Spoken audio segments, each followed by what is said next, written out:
Hey there, folks, and welcome back to the last voyage of the Whales Whiskers. I am Tall Squall, and welcome to our channel. If you've never been there before, we do run our game 100% for charity. If you would like to donate to Satchel's Last Resort, which is an animal rescue organization down here in Florida, you can just click on the button down below, and it will take you there. Also want to point out our incredible artists who did our character work. They have links down there as well as our overlays and and some of our backgrounds and battle maps. So please do check out those folks down below and check out their profiles and give them a follow if you can. With that, we're going to go ahead and introduce our cast and then do a bit of a recap and jump right into this. As always, we will start with our wonderful friend, Kuma. Hey, hi, I'm Kuma. I play Kato. Sorry, it took me a really quick second. I play Kato, the Life Cleric. And next up, we have Baldy. Hey, I am Bird vs. Plane. Tonight I'll be playing Baldir the Wanderer, our Storm Sorcerer Loxodon. Next up, we have Meta.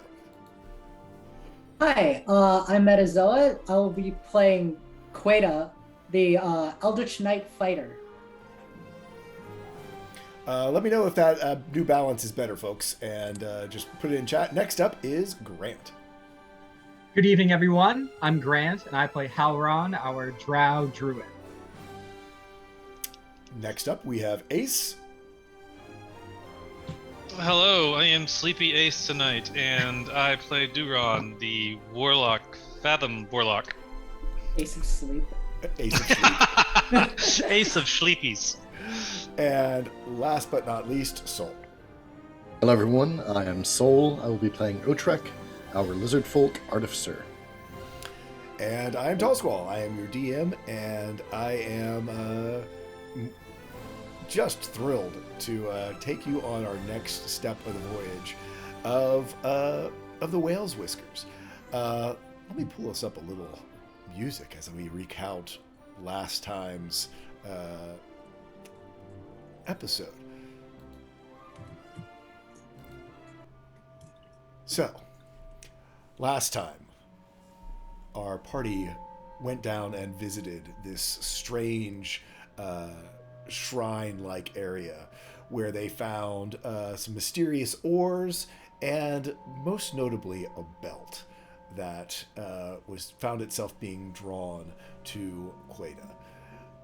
After collecting up various samples and of some of the corpses that were lying around and this belt and these ores, they returned back to the ship where they tended to some of their personal projects. One of which was our good friend Baldir and Sol and Halran taking some time out to get to know our resident bird who was convalescing, our Anzu, this giant storm bird that was convalescing on the deck after the combat, by sharing a hookah and some good vibes with this bird and having a primordial good old time. More notably, down in his cabin. Down in her cabin, Queta was exploring this belt, and as she turned it over in her hands, looking at it, examining it, trying to draw out this marking that was on it, this belt buckle, that had this strange sort of Spartan-like helm on it with these sort of lightning bolts, began almost trance-like drawing. And as she drew further and further, even like went off the edges of the page, kneeling down on the floor, the drawing extended beyond the page and actually sort of with these charcoals extended itself into a full body figure across the floor of her cabin.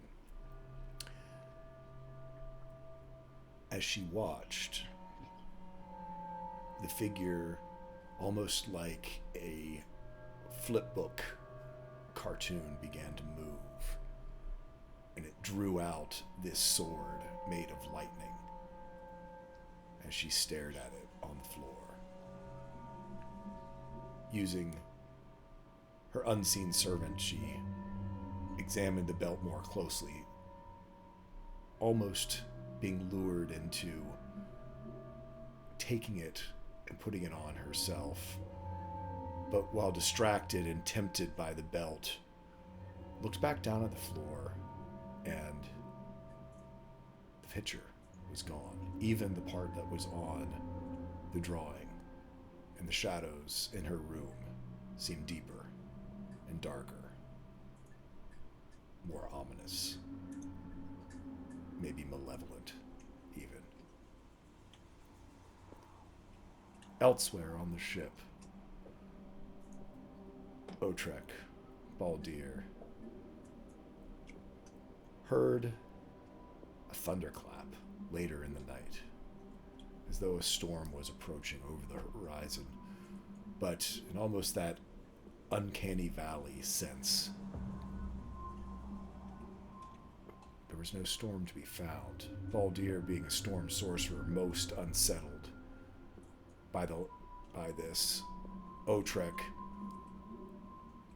sensing almost instinctually something amiss, finally did get to sleep as he curled up underneath of a desk holding weapons and other defensive items. Finally did find rest. Queda awakened as well. She attempted to look under the bed deep in the night, and when looking underneath, saw only darkness, impenetrable darkness. The covers pulled up around her neck. She attempted to go back to sleep, but sleep did not come.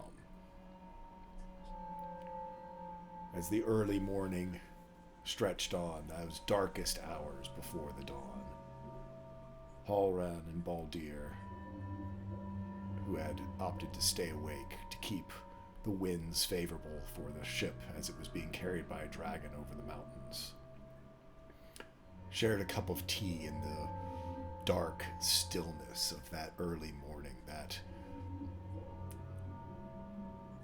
breathless moment that occurs before the sky begins to lighten, that seems to drag on in this timeless space.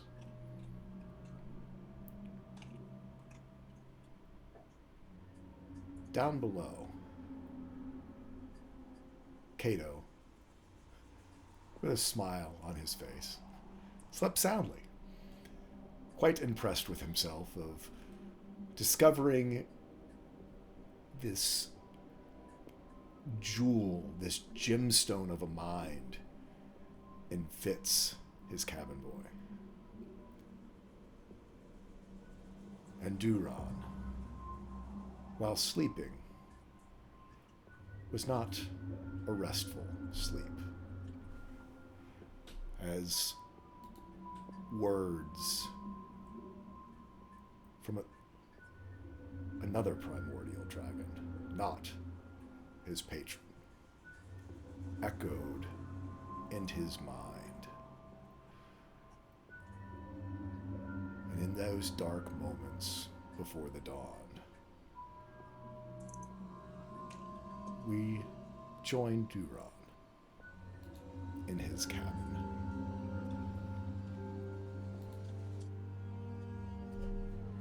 As he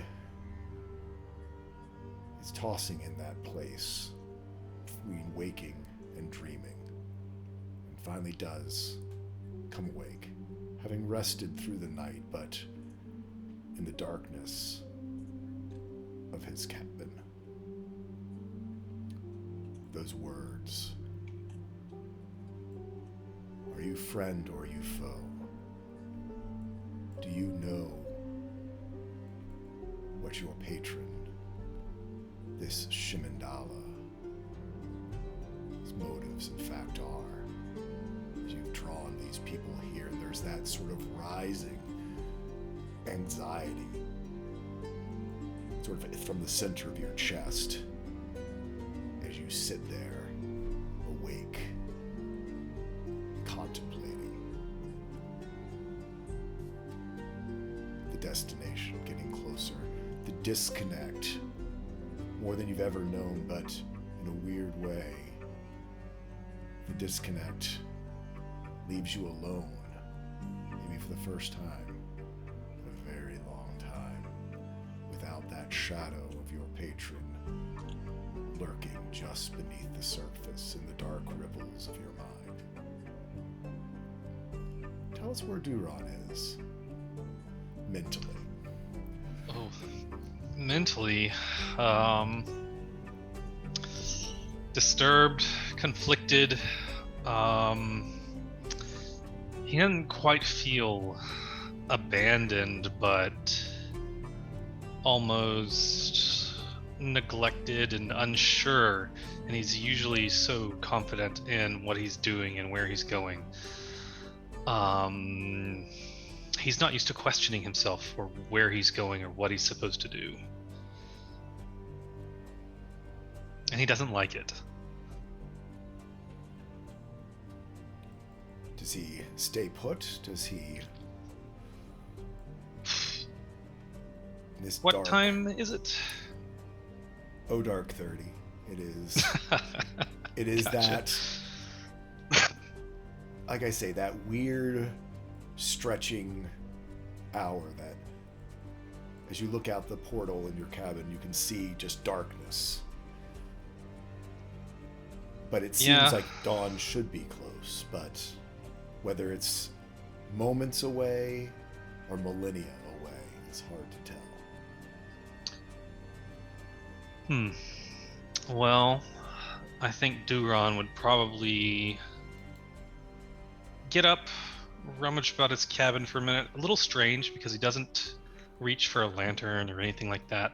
He sees perfectly in the darkness. It's kind of... He's used to exploring the depths of the ocean, and so he's quite able to... It's normal for him.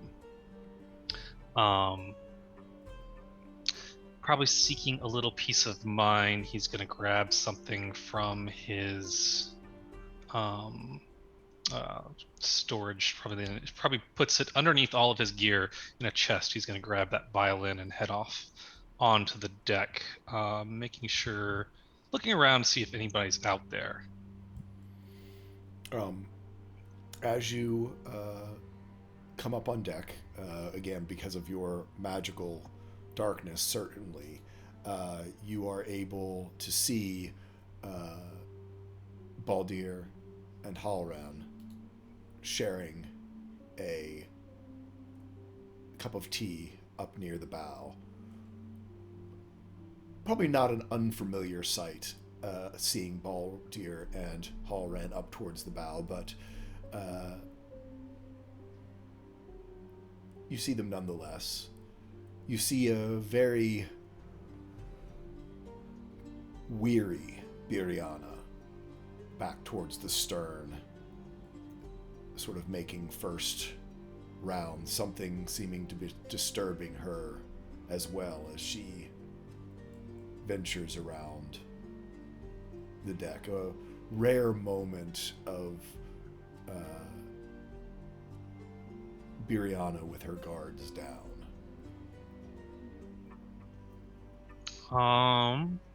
Well, I'd probably make my way over to her. And she looks distressed, you said?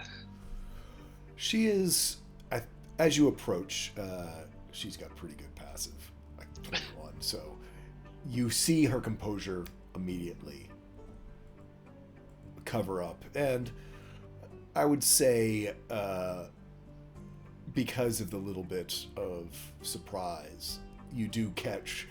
There's two stages to this. One, she doesn't show a lot of non-stage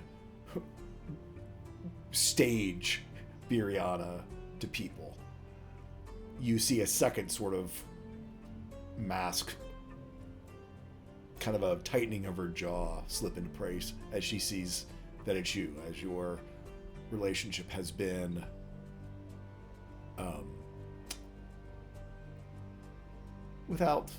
with some friction for the last, 100 years.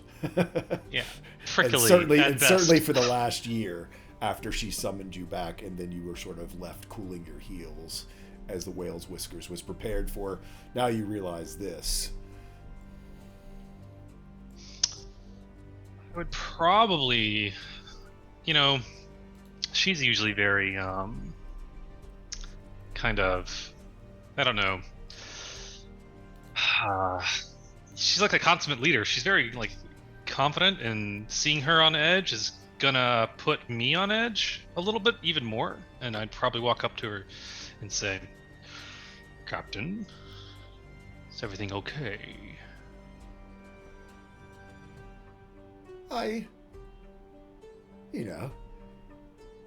It's a bit strange waking up to the flapping of wings instead of the rocking of the waves. Nothing to be concerned about, though.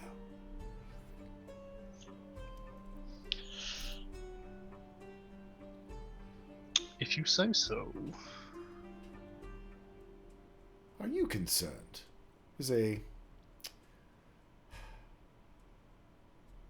bit of an interesting dream you sent me the other night.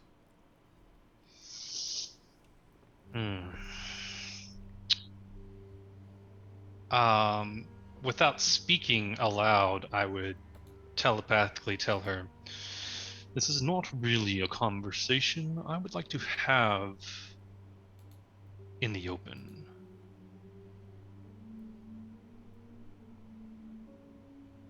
There's no telling who might be listening. She sort of laughs a little bit. You still think you keep secrets on ships? And she sort of looks up at Jen Surratt, and sort of over on the other side of the rail there's Ollie. You aren't the only one who can be poking around in people's thoughts. I've experienced that firsthand, as he glances upward, and then kind of his eyes shift off to the open ocean, or open terrain, whatever it is out there. The mountainous region down below. The sky ocean. It's, again, very, it's odd because you're used to having sort of the reflection of the sky off the water, but below just almost seems like this black, bottomless depths. There's very little reflective surfaces. Every once in a while, a little gleam off of an edge of rock, or maybe a little bit of a stream, but with such a dense foliage below, it just seems to all but absorb any little bit of moonlight.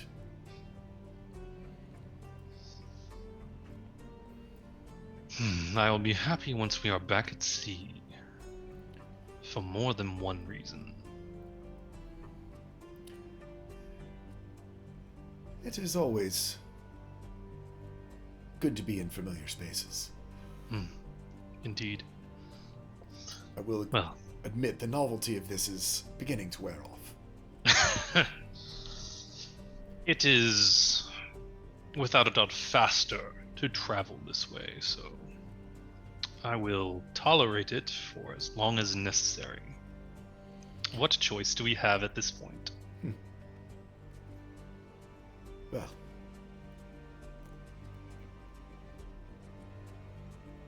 it was a bit of a hijacking of all of you, but I hope it'll be worth it in the end. No doubt. Once we get back to the ocean, we can set about finding a course and seeing what comes of it. He's gonna give her a very pointed, look, stare straight in her eyes, sort of deal. She just sort of stares directly back, looking up at you as being a dwarf. She's a bit shorter, but it's weird. Biriana has never been a person to let her height not diminish her presence in any way. Right. Well, maybe I'll go see if Hauron has another cup of tea available.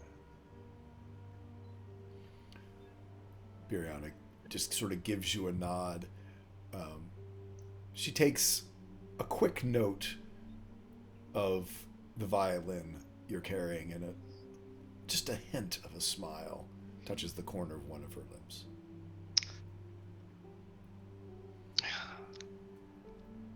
Seeing her notice that, I'm probably going to. It's probably because it's probably like I imagine he kind of is a little shy about it and puts it in his pack and straightens himself up, turns on a heel and heads to the other side of the deck.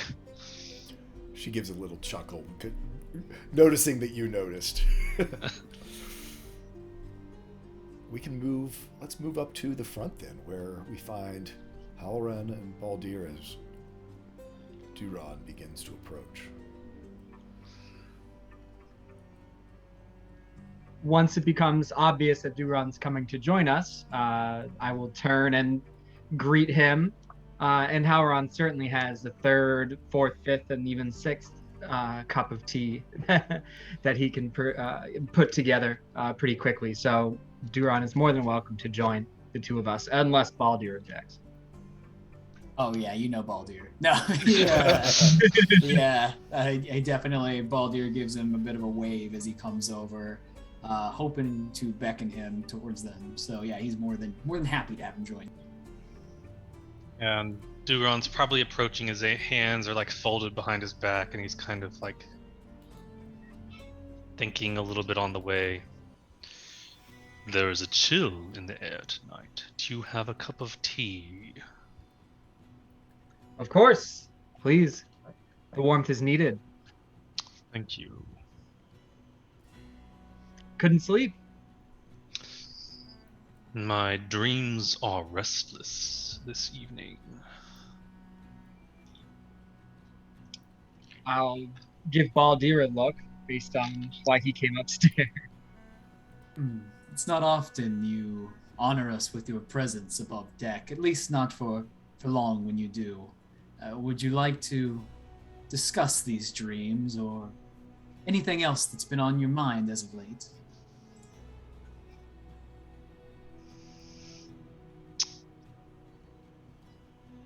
No, I think I will keep that to myself for now. I'm sure everything will be revealed in time. Why are you above deck?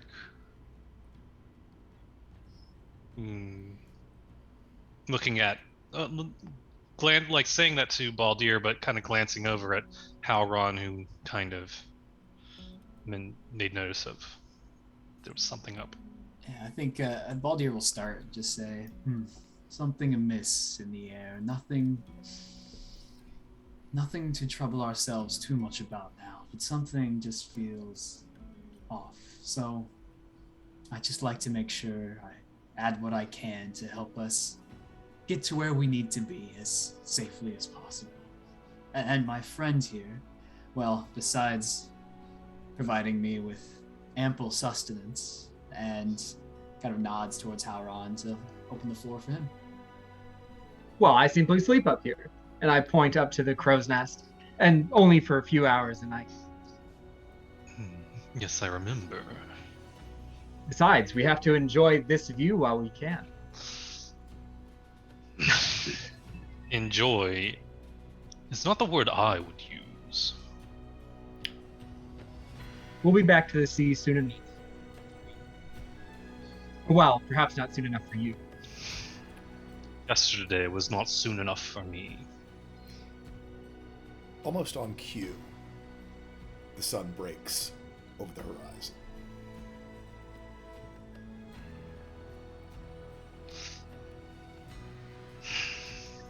You begin to see Jin Surat, those golden hues begin to almost set their scales aflame as the brass dragon is hit by those very first rays of the rising sun. Is that not magnificent?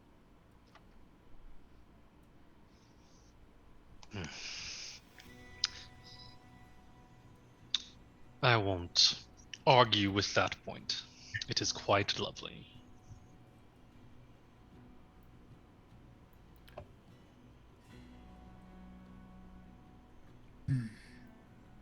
Baldir is going to give a very, I don't know, like he's almost biting his lip a little bit, kind of staring at Duran. And he probably pretty obviously is mulling something over in his head as a, should I not?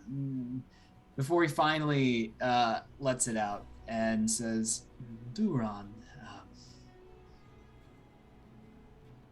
forgive me if I press things a little too far here, but as I come to understand, you were part of this crew for many a year, and yet much of the crew who remains has few stories or memories that they wish to share about that time. You yourself, I would say you'd seem content spending this journey alone in your room with your thoughts, but I'm really not sure content is what I'd call it, looking at your general demeanor. Something's driving you here. Something is asking you to be a part of this. Maybe not this morning, maybe not over tea, maybe not. Baldir kind of like uses his height to look over the side of the ship at this elevation. But soon,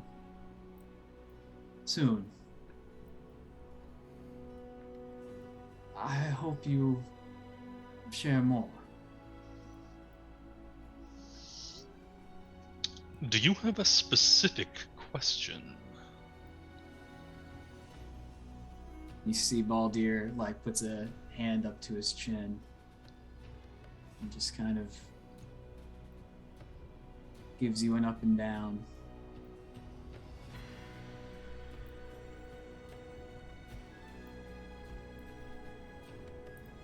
No.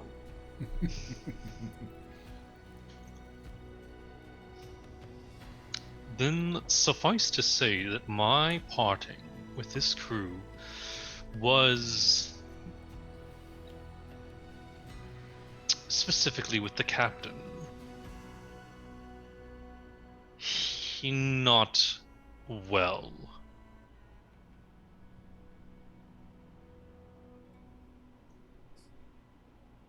And that is probably why you have few stories about me.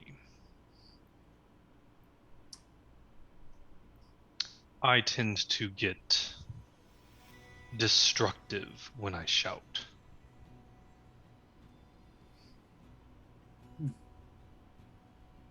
I would say I hope I never see that side of you, but that's a bold-faced lie. At that, Duran's gonna like turn to the out of the boat and kind of like put his hands on the railing and lean over, and he's gonna let out this thunderous blast, which is a breath attack from Duran. Just not at anyone, just out over the side to kind of prove his point. And it's kind of like, I mean, it's almost like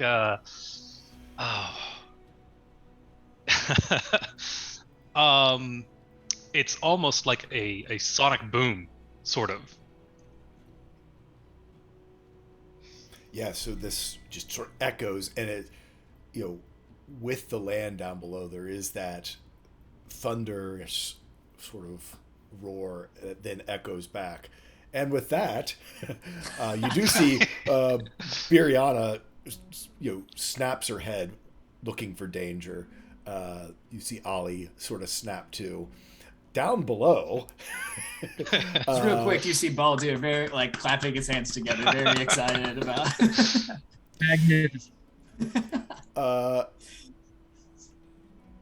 Otrek. Let's see. Mm-hmm. What do I want to have you roll? Oh God. Roll Okay. me a. I think it's a wisdom saving throw.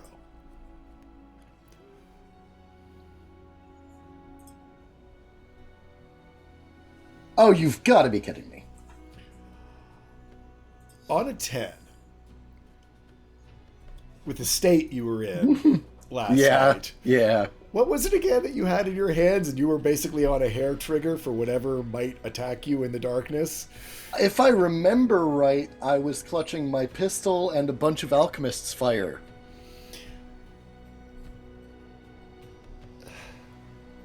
Roll me a D2.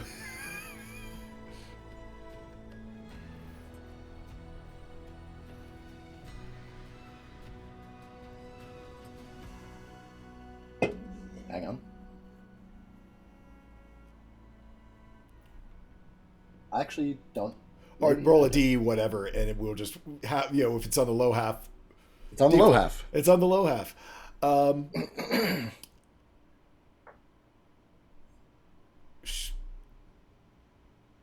Describe to me how you throw that alchemist fire at the loud booming noise here in your lab. Well, I'm probably going to throw it directly in front of me at the. I imagine that would be the door, so Okay. it would be just an immediate ah! Yep. Goes flying across the room and hits the wall, explodes. What's like 3d6, yeah, if I recall. Something like 2d6 or 3d6. 2d6. Regardless, your lab is no stranger to explosions. So, other than the fact that you are instantly awake and alchemist fire is now burning on the backside of your door, just paint me a picture of Otrek's morning. of Otrek's Monday morning. This is not the best of mornings I've had. Waking up screaming with things on fire isn't too out of the ordinary. We'll call it uncommon, maybe not rare. But yeah, this is definitely not a good time for Otrek. I'd scrabble out from underneath the table, brandishing the pistol about as best I can, and then probably set to putting out the fire when I determine that there's nothing in my cramped little workshop with me, and also realizing that we now have burning chemical fire on a skyboat. If I recall, a lab that has a giant barrel of black powder in it. It's not giant, it's a pony keg, and it does the job. I can only imagine that at this moment Otrek is flashing back to at least one of a half dozen conversations with Kato about safety and precautions in the lab. I would agree with that. So do me a dexterity saving throw as you are running around half awake, half asleep with a pistol, with burning fire in your lab. Why me? Why me? Okay. Keep painting me a picture, buddy. I wish I had just more panicked, crazy music to play. No, this is fine. This is fine. We don't need to lean into it too hard. This will pass. This is just a moment. Yeah. Probably in reaching for things to extinguish the fire with, it's lit with shadows and a lot of flashing lights, and I'm not quite awake. It's really, really easy to mistake clear liquids, some of which may or may not be flammable or inflammable. What a world. So yeah, I would be frantically snatching things off of the work shelf and throwing them at the fire and hoping for the best. So yeah, no, you throw a few things. Some make things better. Some things make things worse. We're gonna jump over to Kato. Oh, you were muted. Cool, I'm making a meme. Give me 1 second because it's just too perfect. That's all the Zoom chat is me making memes and inappropriate jokes at the wrong time, but I'll put it in chat as well. Yeah, I'll have to link it. We are missing out. The chat is definitely missing out on some of the memery that's being aimed at me. There we go. Bird's got it. But so Kato, Yes. being who he is, you awake to the smell of smoke. Which, you know, Kato, being Kato, paint me a picture. Fire is on a boat. Yeah, no, Kato is very happily dozing. He slept so nicely. I think he's probably the only one that did. And leaning back, smells the smoke. Fitz, you don't need to burn the bacon in my room. There's no point. I think we should probably do all future cooking in the kitchens. And I'll open his eyes and realize no one's here. Yep, and no it's Fitz. outside. Kato is going to wrap a like the blanket around his waist because he's modest. He's a modest boy. And put on like a very large bathrobe. It looks very plush and is kind of like down-lined. Oh, I'm definitely thinking this is like an old Victorian like dressing robe. Oh, yeah. You know, 100%. Flammable sort of is the that quilted the whole shebang, maybe some embroidery. And he is immediately going to start casting as he's walking, trying to find where this is, because I changed my spells today because it's a new day for Create or Destroy Water. Nice. Yes. So once I find the source of this smoke, which is not very surprisingly Otrek's I was going to say, I'm not going to make you lab. roll an insight as to where you would head, as we've established that discussions were had. So many discussions. There are so many safety protocols that Otrek just flappy foots on over. So Kato will start to kind of rain the water in on the lab, kind of where the open flames are, in an attempt to try and quell these. So yeah, Otrek basically picking up another vial of who knows what, about to throw it at the door. Kato comes basically all but kicking the door down, but you know, in full fire suppression, fire chief mode. I want to see this scene. I don't know about the rest of y'all. Kato is saying nothing so far. He's just putting out the fire. He's kind of got like the I'm not mad, I'm disappointed mom vibe. Oh no! Oh no! Otrek, how you doing? Realizing that throwing vials of who knows what off of the top of the lab shelves probably isn't the wisest idea. I imagine there's a fire bucket of sand I've got, and I'm just gonna not frantically slap foot over there, but just kind of like scuttle kind of furtively, like towards it, grab the sand bucket and start kind of just shaking it on the various things that are still smoldering, covered in water. And I'm not looking. I'm just not looking a bit at Kato.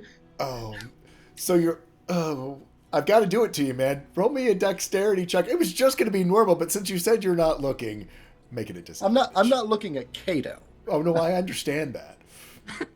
The question is how much sand and gets all over. That's a natural one.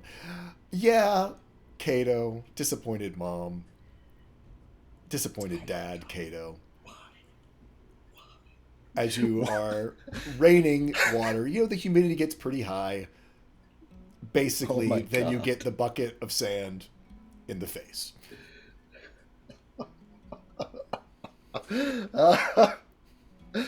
Oh, and I don't even notice. Nope. Keep shucking. Just literally like you've seen like the nature programs where the lizards are just like tossing sand as they dig their burrow. It's basically like whoosh, and then another instinct. scoopful, It's and then another instinct. scoop, and then another scoop, and just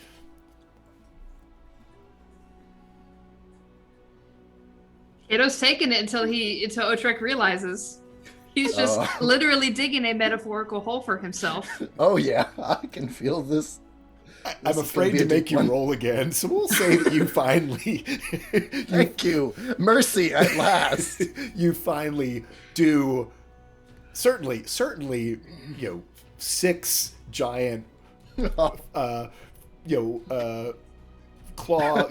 clawfuls of sand would have put out the fire, and you look behind you to see bronze, normally very shiny, clean, polished, scaled Cato. Face full of sand, this lovely dressing robe covered in sand. That's the real tragedy here. Yeah. And, and the look. The look. All right. The spines are going to come back and down. And Sand lizard. just like furtive, like, I am going to be a kicked puppy right now. And Otrek will set the bucket down, make cautious eye contact with Cato, and say, I am sorry. You were right. And he will reach over and he will start carefully packaging some of the volatiles from the lab into a small wooden box lined with, like, some sort of protective wrappings, and just put more volatile things in there, close the box, and just hand it over to Cato. Otrek, can you do me a favor? Can you tell me what these words on your wall say? Because last time I checked, you were capable of thought and comprehension and reading. And he's going to point to a spot where Cato has specifically put signs for fire blankets and water buckets and sand buckets. Do you understand what these things are here? Otrek will nod and he'll point to under the desk where the fire blankets, a couple of buckets of sand, and at least one bucket of water was poured to create just a little lizard nest.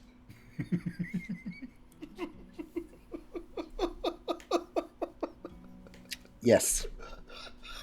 Otrek, Yes, Cato. I'm not mad. Mm-hmm. I'm just disappointed. And the tail just drops to the floor and just lays there. Cato is going to reach out and put a clawed hand on Otrek's shoulder. I'm disappointed because something could have happened to you, and you are a dear friend of mine. And I understand losing one's wits in a moment of fear or non-clarity. So please, for the sake of yourself and those that care about you, we need to be smarter with our decisions. Okay? Yes, Cato. Yes, Cato. Let me change, and we'll get this room cleaned up.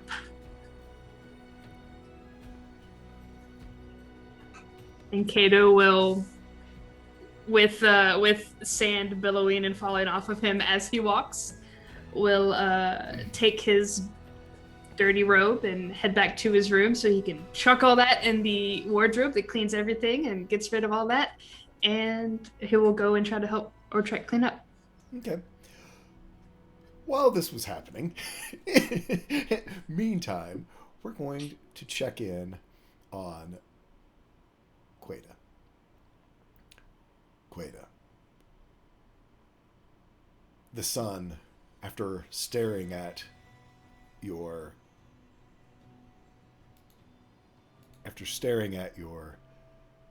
portal for what seemed like forever, you finally see the first bit of light breaking through.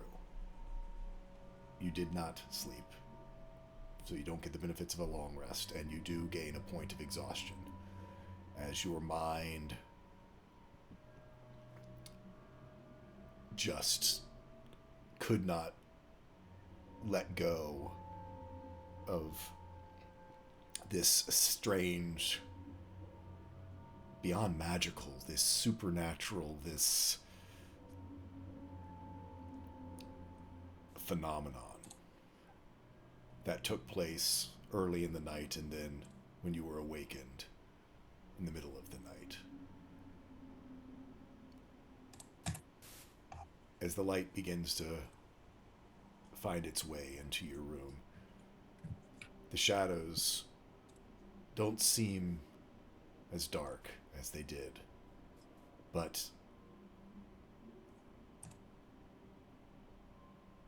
you can't, even the light can't fully dispel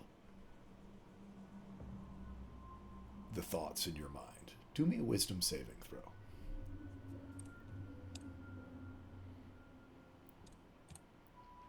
That's an 11. On an 11,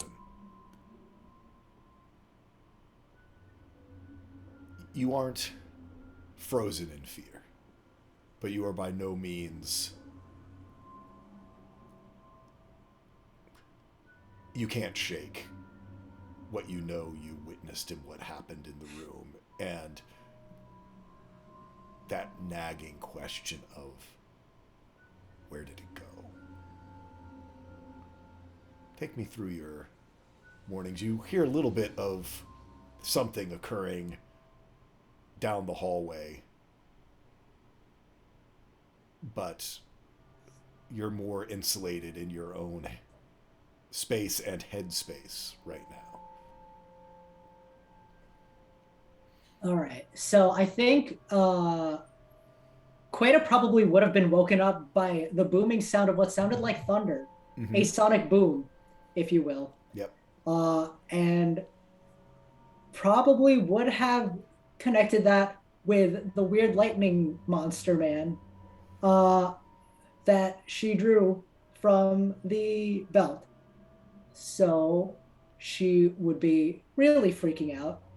And the first thing she would probably do is, let's say, grab her carpenter tools for funsies. And there is a window, right? Is there like a window, portal. a glass window? Yeah, it's like a portal. So I mean, it's big enough for you to fit through as a dwarf. You could fit through it, but I mean, it's not like Cato's, wall of glass window. It's more, it's an okay sized, portal. But it is made of glass. It is made of glass. She's gonna try and break it. Okay. First. Yeah, I mean, with your carpenter tools, that's no problem. Just breaks out. It's about 30 inches across. So I mean, it's an okay sized one. It had like sort of a cross. It was for 4 panes of glass, but again, the little wooden cross in it would have been easy enough to knock out as well. Yeah, so she's doing that, trying to like let in sunlight as fully as possible, just to see if like that makes any sort of change in her room.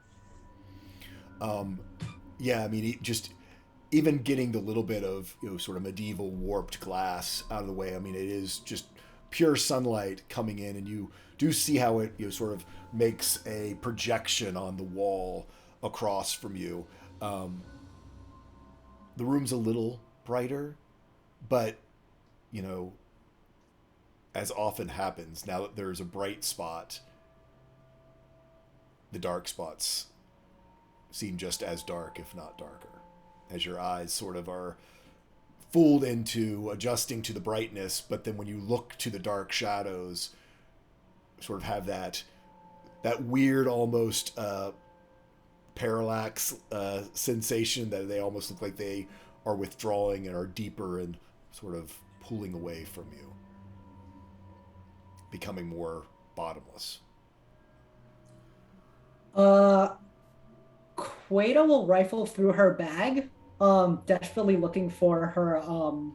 She has her carpenter tools in her hand right now. She's probably also going to grab her wood carver's tools, and she is going to just not necessarily hack away at the walls, but what she's going to do is basically try and smooth every part of the floor and the walls that she can to get rid of any crevices on the walls to like mitigate the amount of shadows that are being cast. Yeah, I mean, there's some built-in shelves and things like that that you can take down, so those little shadows. But as you go around, and over the next hour or so, you'd be able to do this. But not long into this, there are two shadows that are kind of undispellable. There is this wardrobe for hanging, just almost like a college dorm one, nothing huge, just a place basically to have a little bit of storage and to close the doors, and beneath the bed.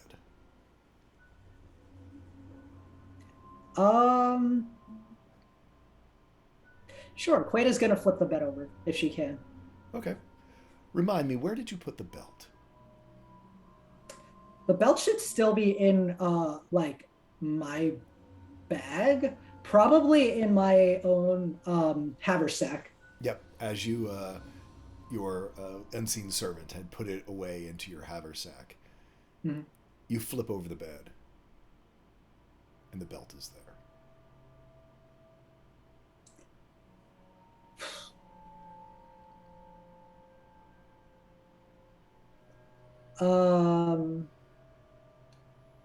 I don't think Queta would reach for it, but I don't know if she feels comfortable enough to just leave it alone.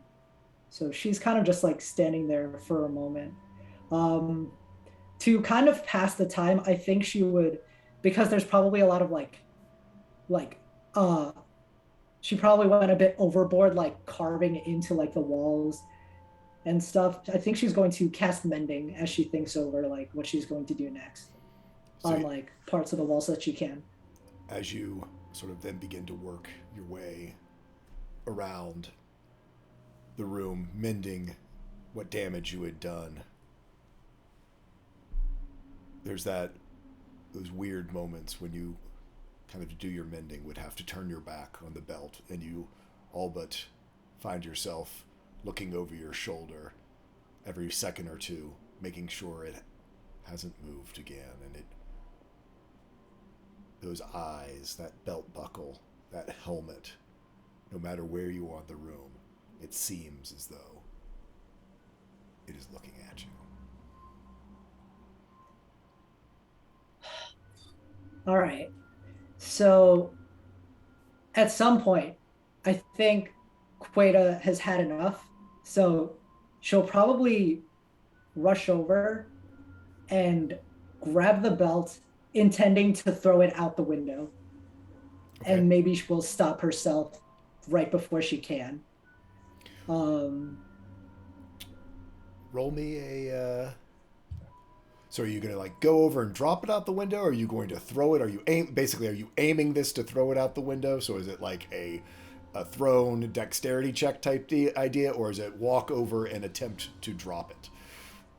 It's a throw. Like she's throwing it across the room. So about it. Roll me a dexterity check. I am 1 point of exhaustion, so that's at disadvantage, right? That is at disadvantage. Okay. Dexterity check, just blank? Yeah, just flat dexterity check at disadvantage. Sure. That's a 12.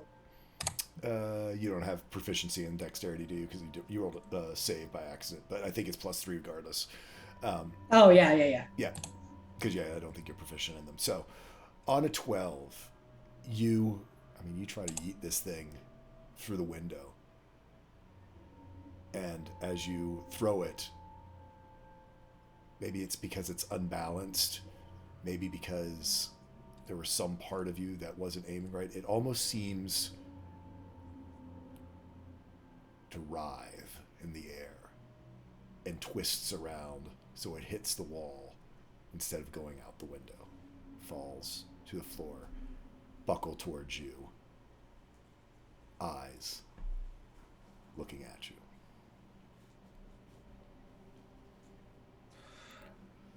Hmm. Okay. I think what Queta would do next then We're going to is leave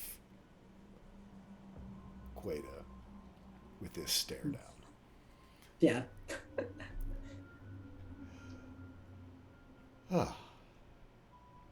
So, back up on deck.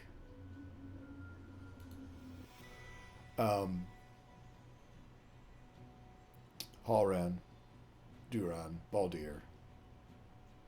The sun's coming up. You hear multiple noises from below after Duran's sort of thunderous shout. You hear the crashing of a window. You hear, you smell smoke coming up from not the kitchen side of the boat.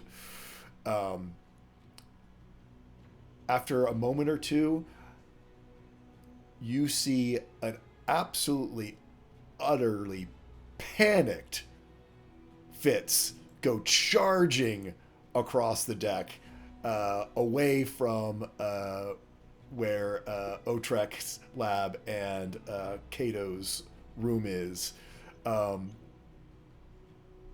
Looks like he's seen a ghost. Just charging across the deck and diving back down below towards the stern. You see Biriana with a raised eyebrow, sort of taking all of this in. What do y'all do? I think we're going to need those extra cups of tea from now on.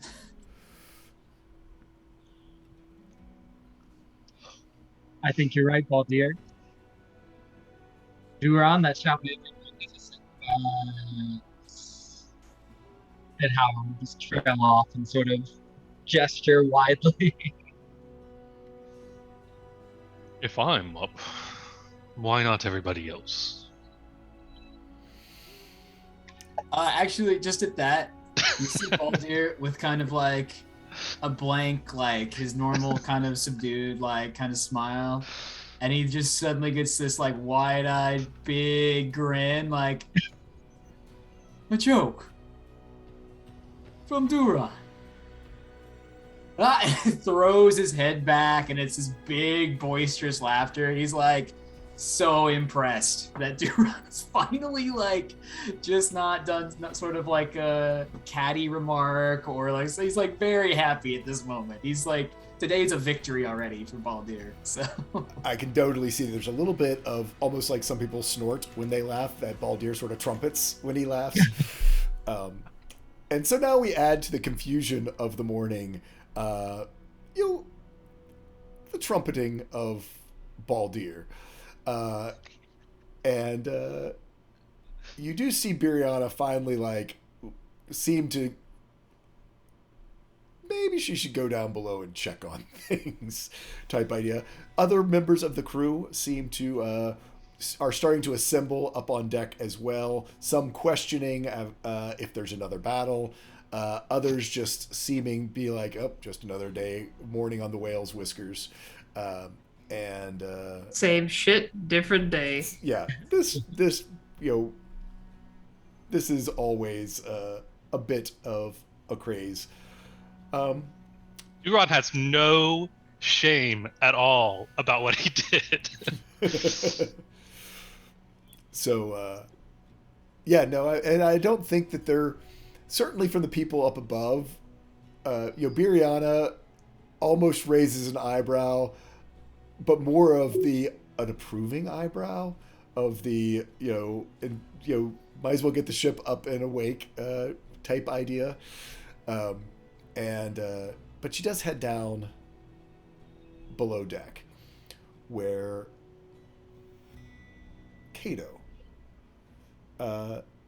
you hear a knock on the door after a short amount of time. after the whole incident with Otrek, and there's a knock at the door. I come in. It is Biriana. Kato is going to pull a new robe around himself so he's not indecent. Mm-hmm. And kind of like peer over his shoulder. Hello, sorry, things have been quite interesting this morning. She just sort of waves it off. Ah, what would a morning be without a little bit of an excitement? She sort of looks back in the hallway, sort of goes, Otrek? Just the name and the question, and a nod. Otrek. May I join you for a moment? Yes, of course. Do you mind if I also get dressed with something that's not this? Not at all. Fitz seems a bit spooked, so I'm not sure when he'll make it down to give you a hand, but... Well, I guess I will have to do it myself. I'm sure you'll somehow manage. I will attempt. There, of course, is a lovely dressing screen. Yes. For you to... very floral. Very floral to disappear behind. It is, sort of upholstered and carved and lovely. Kato makes herself at home, takes a seat on one of the sort of plush chairs. You always did know how to travel in style. Just because we are going out of my comfort zone does not mean I have to be uncomfortable. Wise words. You see a little pot of tea that at some point Fitz dropped off. Maybe he sort of walked in and then saw the last vestiges of fire coming out of Otrex and ran off. But there is a tea that little 2 cups and a tea set there. She pours herself only about a quarter of a cup and then fills the rest of it out of a flask that she has. Of course. And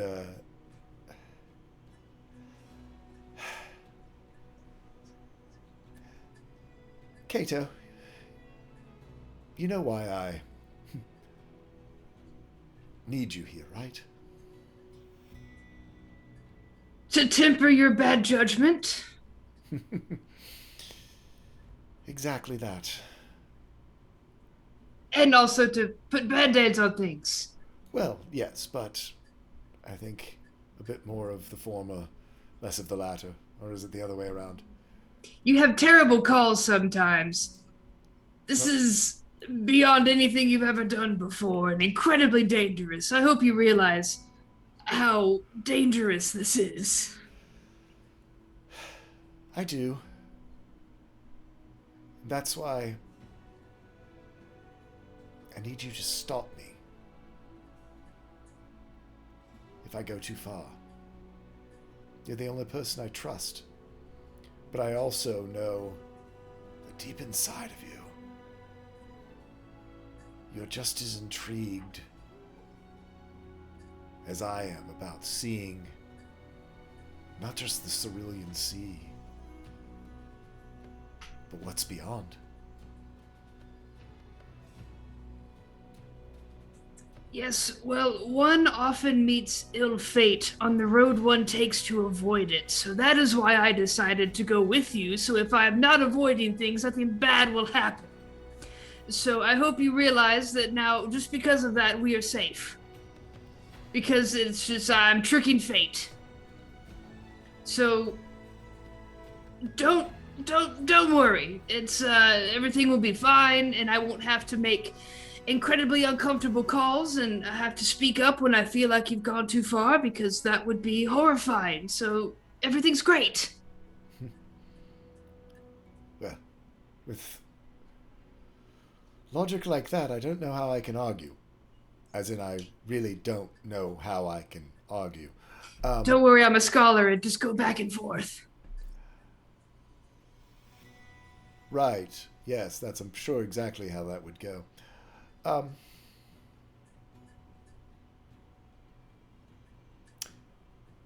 So did you find your diamond? Did you figure out why I brought Fitz to you?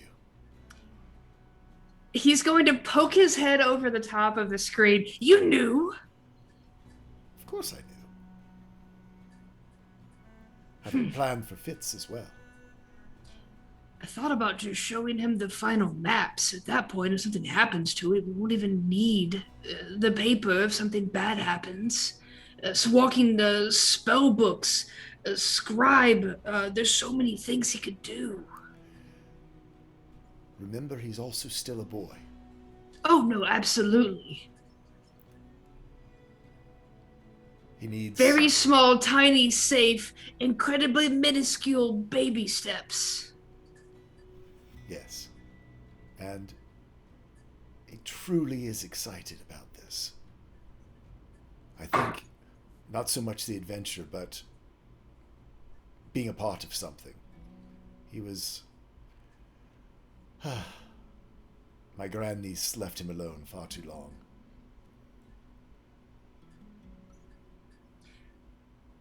Well, I found out things about myself and gained confidence within the Stone Chalice, so perhaps him finding a group of his own here, somebody that, you know, to talk to and a group to slowly gain trust with, perhaps that will help get him out of his own shell. It seems to already be doing wonders. Yes, I've seen a change even in the last few days. And he, as I said, I think he will quickly become an invaluable resource for all of us. What of you? How are you faring? Excited, but I feel and am now a bit concerned. I thought I was the one who put the puzzle pieces together. The knowledge that Baldir had, the dreams that Duran had, the talents of the rest. But now I'm wondering if something bigger might have been pulling the strings of us all. Well, there is a very large dragon above us. That is quite large. Perhaps it's easy to tell that he's just trying to add some levity at this point because you know, Kato doesn't always deal with the serious super well. Mm-hmm. Well, she sort of giggles. It's not that dragon that I'm worried about. She almost whispers. He's gonna poke his head back over. Which other one are we speaking of? I know there's more. Our Sapphire's friend sent me a very interesting dream. Apparently, the one he's pledged to lies ahead and not behind us. Do you foresee any issues with this? Well, who's to try to understand the whims of the primordial dragons, the first creatures that inhabited this world and who've lived so long? I had cartographers talking to the friendly ones that, you know, often visit Limehold to hear the stories, but I mean, we've heard the rumblings and rumors of the verdant shadow in the Dracovarian jungles, and I'm not sure I can say that I think what they are doing is good, and if there is another ahead of us in the Cerulean Sea, one strong enough to empower someone as talented as Duran,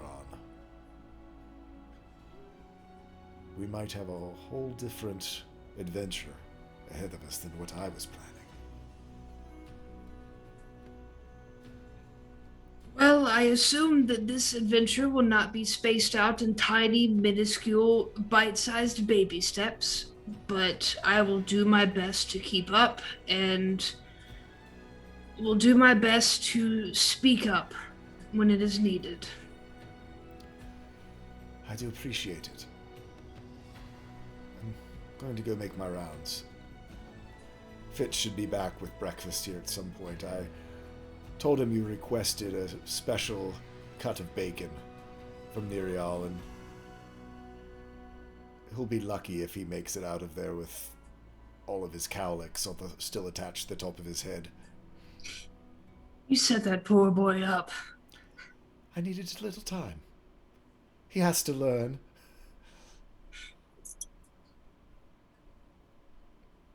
Well, either way, I suppose I will see you on deck shortly. Very well.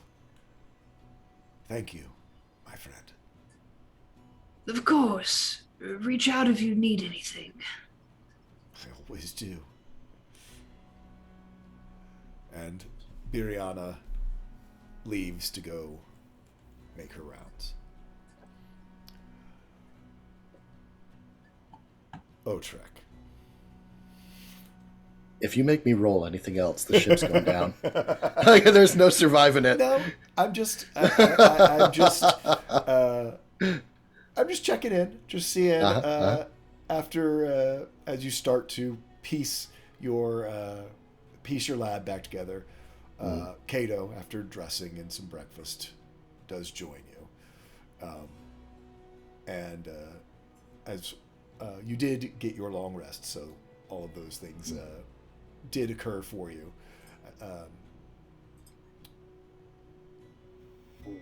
I think we'll switch back over to Queda.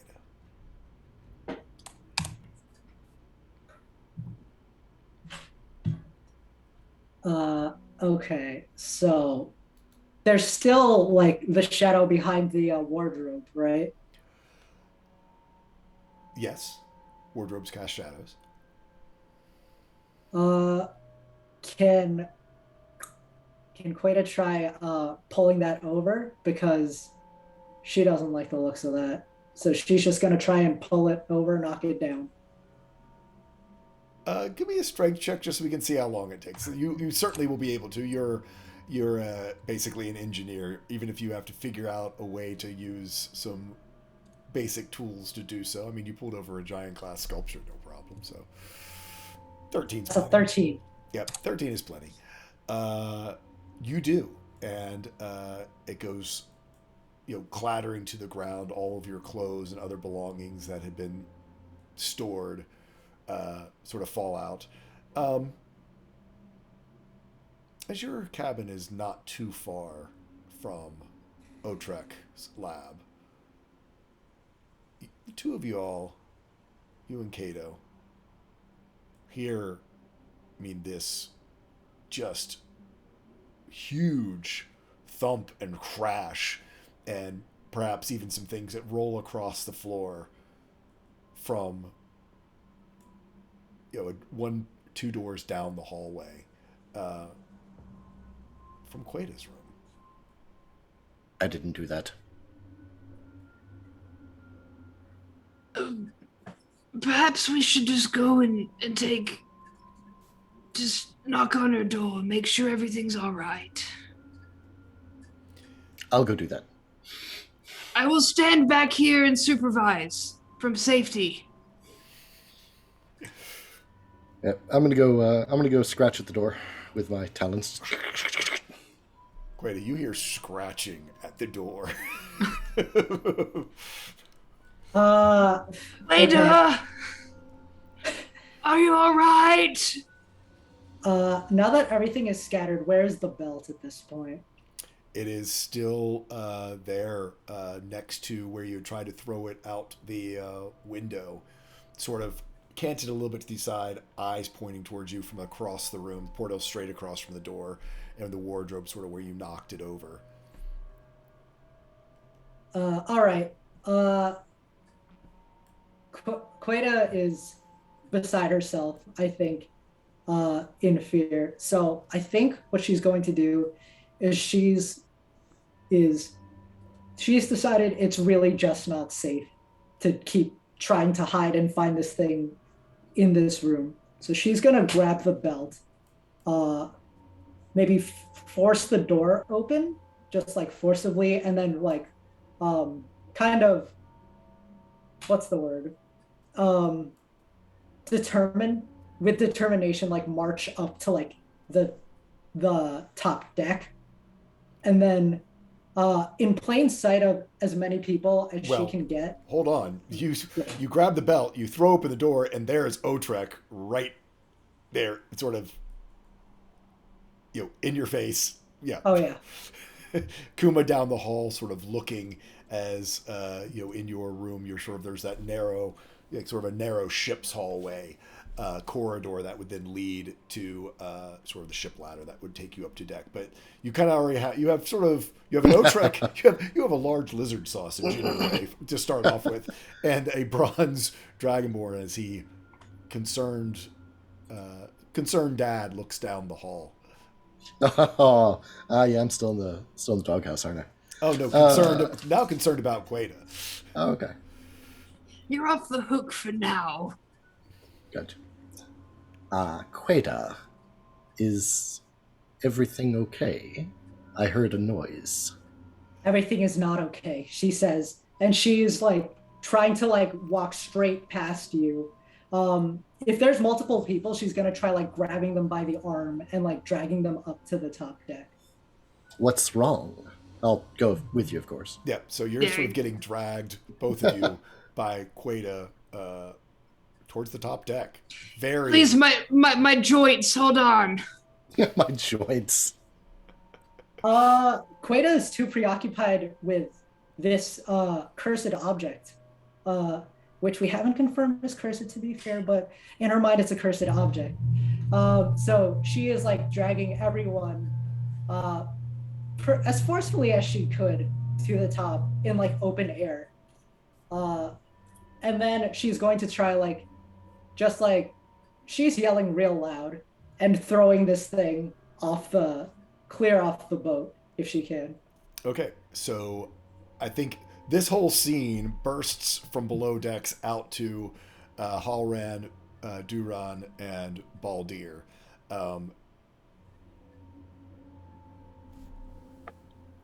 I, as the DM, am just going to look to y'all as you see Meta.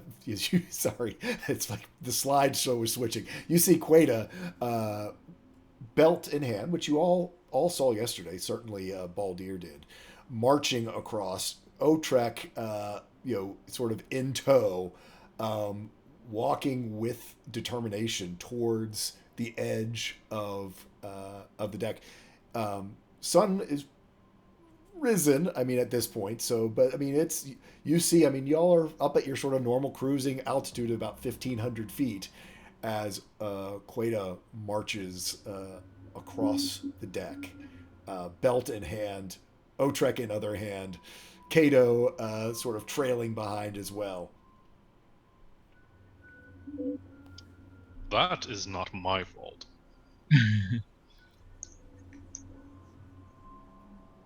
What shenanigans are transpiring, and how may I join them?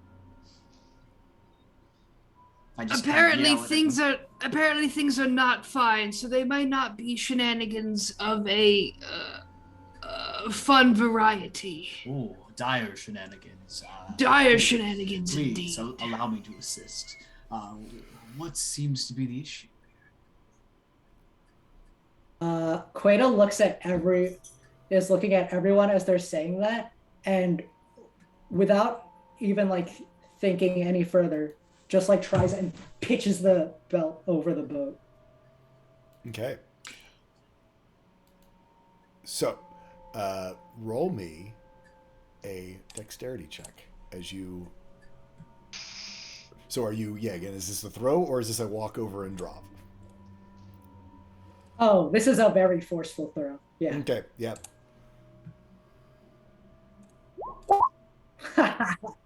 That's an 8. The belt, as you throw it, just in your anger, spinning around, you sort of snap at Baldir and Otrek and everyone. And as you throw it, you kind of don't even look, hits up against the rigging, falls back down onto the deck. To you, Queta, it sort of serpentine writhed its way down back to the deck. The buckle, the helmet, the eyes, looking up at you. Yeah. She sees it like serpentining back toward her, and she frantically puts her arms out to everyone and says, "You all saw that. Don't tell me you didn't see that. You're all looking at me right now. You can see what just happened." Y'all saw her throw We a s- belt and hit the rigging. We saw you throw the belt. If it doesn't fit, I'm sure Otrek can help assist in elongating or shortening it. No, I don't think you understand this. It's not normal. It shouldn't be doing this. And she is getting ready to throw it again. Quita. If there's something going on and we don't understand, take a deep breath and tell us what's going on.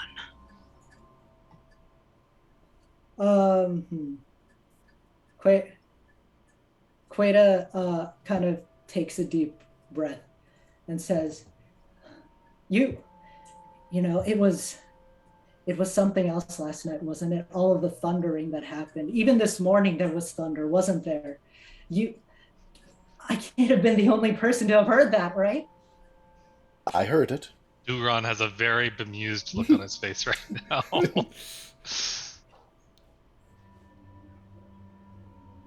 She's continuing to look and see how everyone else is taking this information. I'm just gonna say Baldir is actually going to have like a very like solemn look on his face and mostly do that kind of nodding along where he is like very attentively listening and like basically just acknowledging what you were saying. Whether he is like, yes, that happened, like is probably up in the air, but he is at least like nodding along with you like attentively to make you feel heard. Queta, do me a wisdom saving throw. Sure. Are these at disadvantage as well? Saving throws are not at disadvantage because of exhaustion, so this is fine. Okay. On a natural 20, you look around and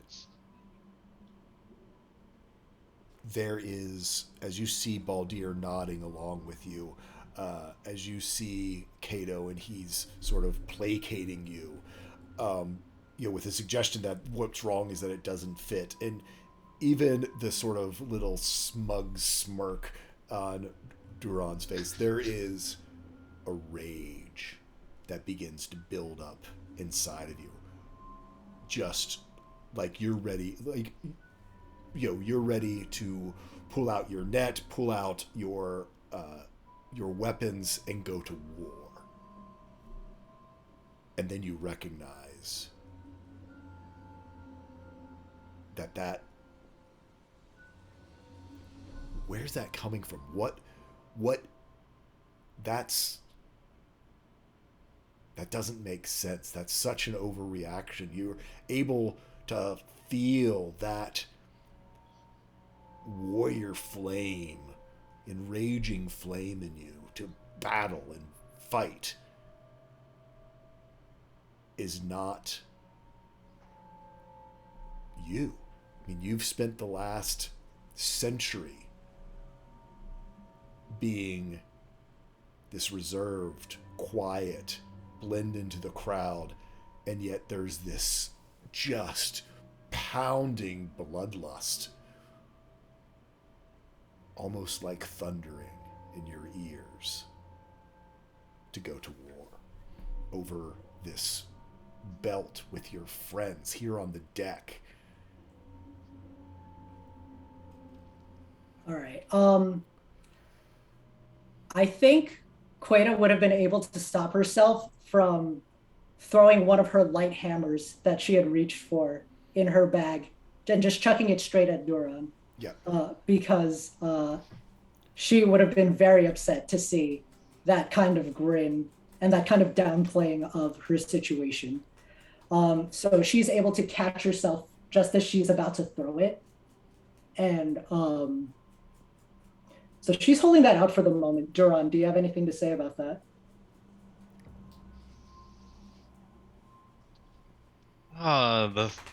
Let's see, what would Duran do to that?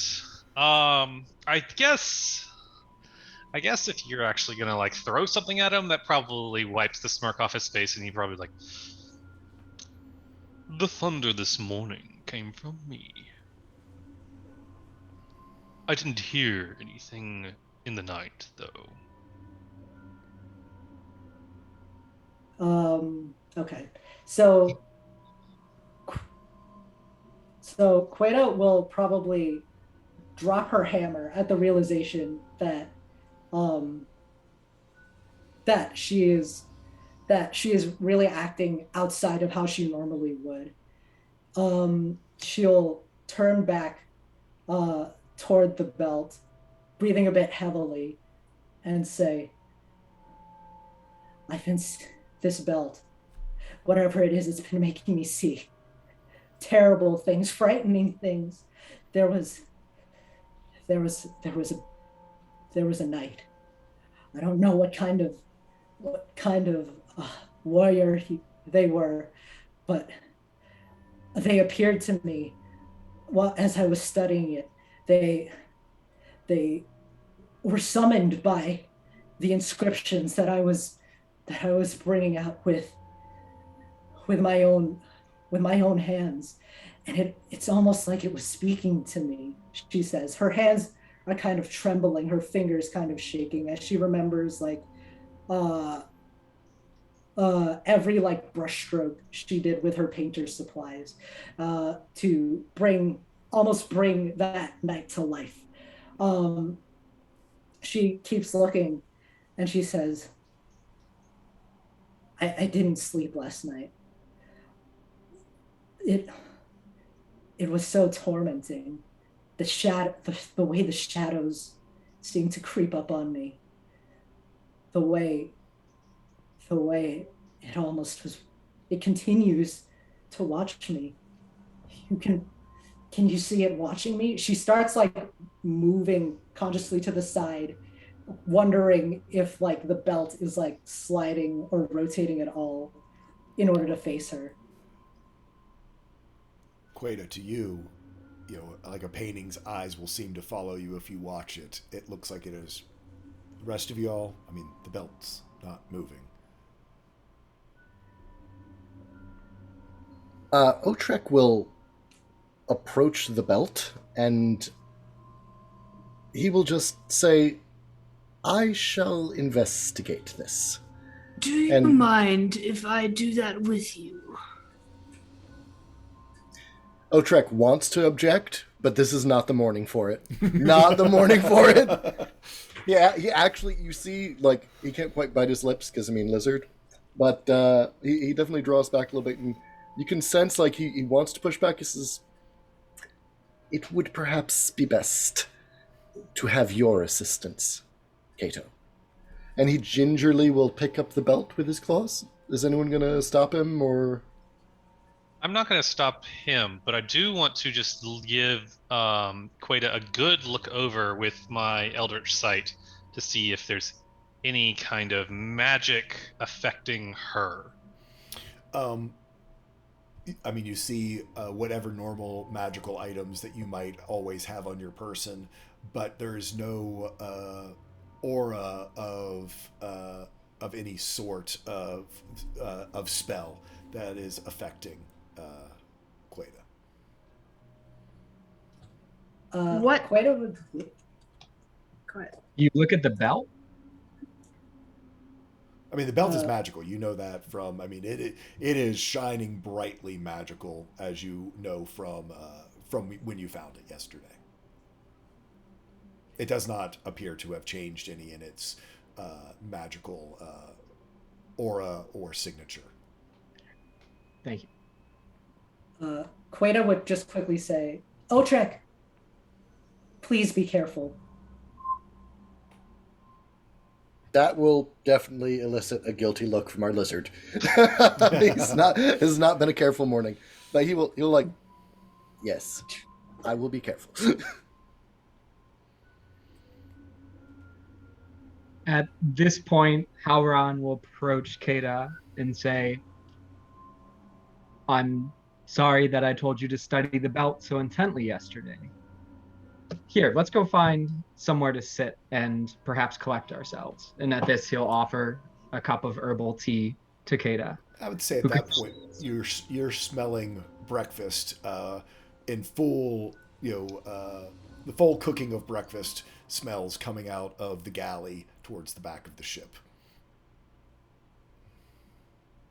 If you choose to head that direction, to guide Queta towards maybe a meal. That sounds perfect, provided that she wants to eat at this point. Yeah, Queta's tired. She'll kind of hear your apology and say, what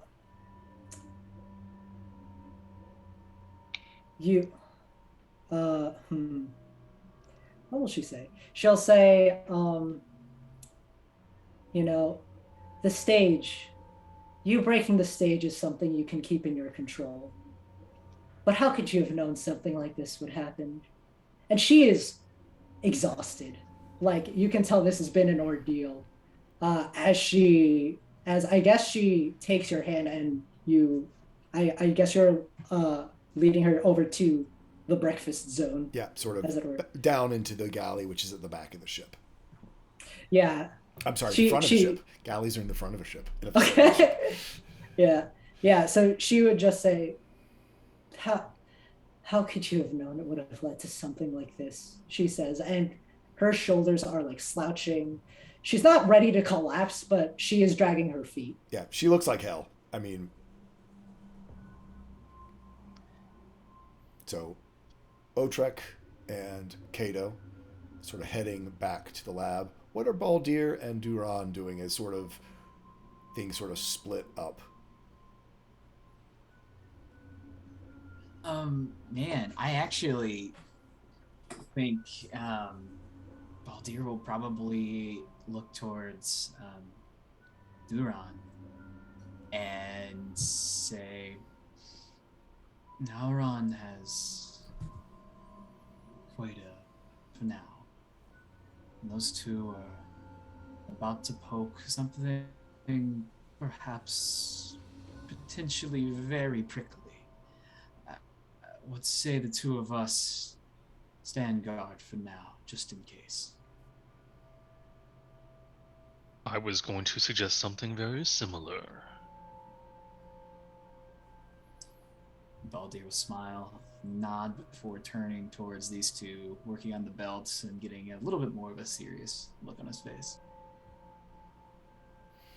So two of you are going to stand guard as Otrek basically and just Kato, stand and watch and not be like directly over them in case, magic evil detonation happens and we can at least see it from afar. Gotcha. Sort of out in the hallway, but not sort of in the midst, in case something tries to do something or go hopefully crazy. Close enough to hear anything, see anything from a distance we can act, but not, Oh, Duran's totally doing that, like, standing in the doorway, leaning against it with his arms crossed, kind of looking on sort of deal. Okay. So, I think as they head off to breakfast and the beginning of the investigation about this, we'll go ahead and take our break, and we will be back in about... I was about to say 30 minutes. In 5 minutes. In about 5 minutes to continue our story and see what goes on. Great scenes, everyone. I can't wait to see where this goes. We'll be back in just a few minutes. Bye, everybody. Bye.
And we are back.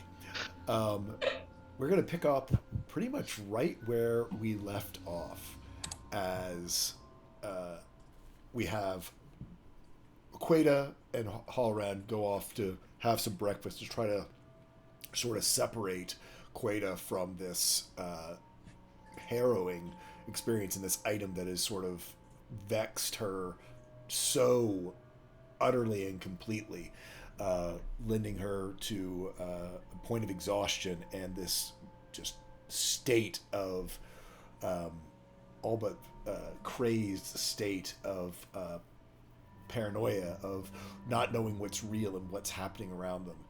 Meanwhile, Otrek, with Cato's assistance after the morning he has had, and Duran and Baldi are sort of on guard in the hallway, head down to his lab with the belt. And a little bit of a pall sort of hangs over the group, seeing how this has affected your friend, someone who you've leaned on, who has really been such probably one of the most level-headed people in this circus, to be so thrown by what she's experienced. There is a little bit of silence as you all sort of march your way and into the lab. As I'll turn it over to you, Sol, as you sort of have this belt along with Cato. How do you want to go about investigating this? Well, for starters, we're going to put on the wizarding coat. Okay. It's a nice tailcoat, got the vest, plenty of pockets, everything ready to go, and we're going to start ritual casting. Okay. We're going to get Identify going. And I know you said that this is something that's going to have to bake for a while. So, just a little aside for you as my players, but also for the viewers who haven't watched my game before. So, Identify is this great spell, but I also feel in a lot of cases it sort of becomes this sort of secondary thing. Just tell the players what they got type idea. So I think of it very much almost. It's a little bit like hacking. I'm an engineer, and so that's sort of how I think of it. Is that you're trying to sort of hack the code of whatever the item is, and for a uncommon type magical item or a common magical item. It is very much it's a Google search. It's like, okay, what's this thing? And the Identify spell works very rapidly, happens in an action or in a ritual cast in 10 minutes, and it just pops right up. Yep, that's what it is. As you get into rare items, it's a little bit more of a process. It's almost sort of like, figuring out a cipher. That it's sort of like a program that's sort of doing all the combinations to figure out what exactly this is. As the item gets higher and higher in rarity, it basically takes longer and longer for this spell to take effect. Now, that doesn't mean that you have to sit there and concentrate on it or whatever, but basically you set this spell in motion, and through a series of rolls, over a series of time, it eventually starts to crack the code and comes back with an answer. So there is a mechanic behind it where you have to use your Arcana skill to sort of fill up the bar for the spell to then eventually take hold. But the actual casting of it, or taking up a spell slot, acts just like a normal spell. It's just the results aren't necessarily instantaneous. So that's sort of how Identify works. And I think with that, do you have any setup to this, or is setup part of the ritual itself? Setup is definitely part of the ritual. Have to have everything in order. Okay. We start with the coat. So, the coat goes on, and Otrek takes center stage, so to speak, in his lab. All right. So, the first thing we're going to do is animate just a few assistants. I've got a homunculus. And, for this, just to be sure, we're going to animate 2 tiny objects, too. So that's 2 third-level spell slots. You see these helpers begin to come to life around the room. Yes. The belt. Place it directly on the middle of the table. Look to either side. This will not do. Clear the whole thing. Just everything on the floor. Now, where are the reagents? And we will go reaching into the cabinets, the pockets, the drawers, and start arranging things on the table.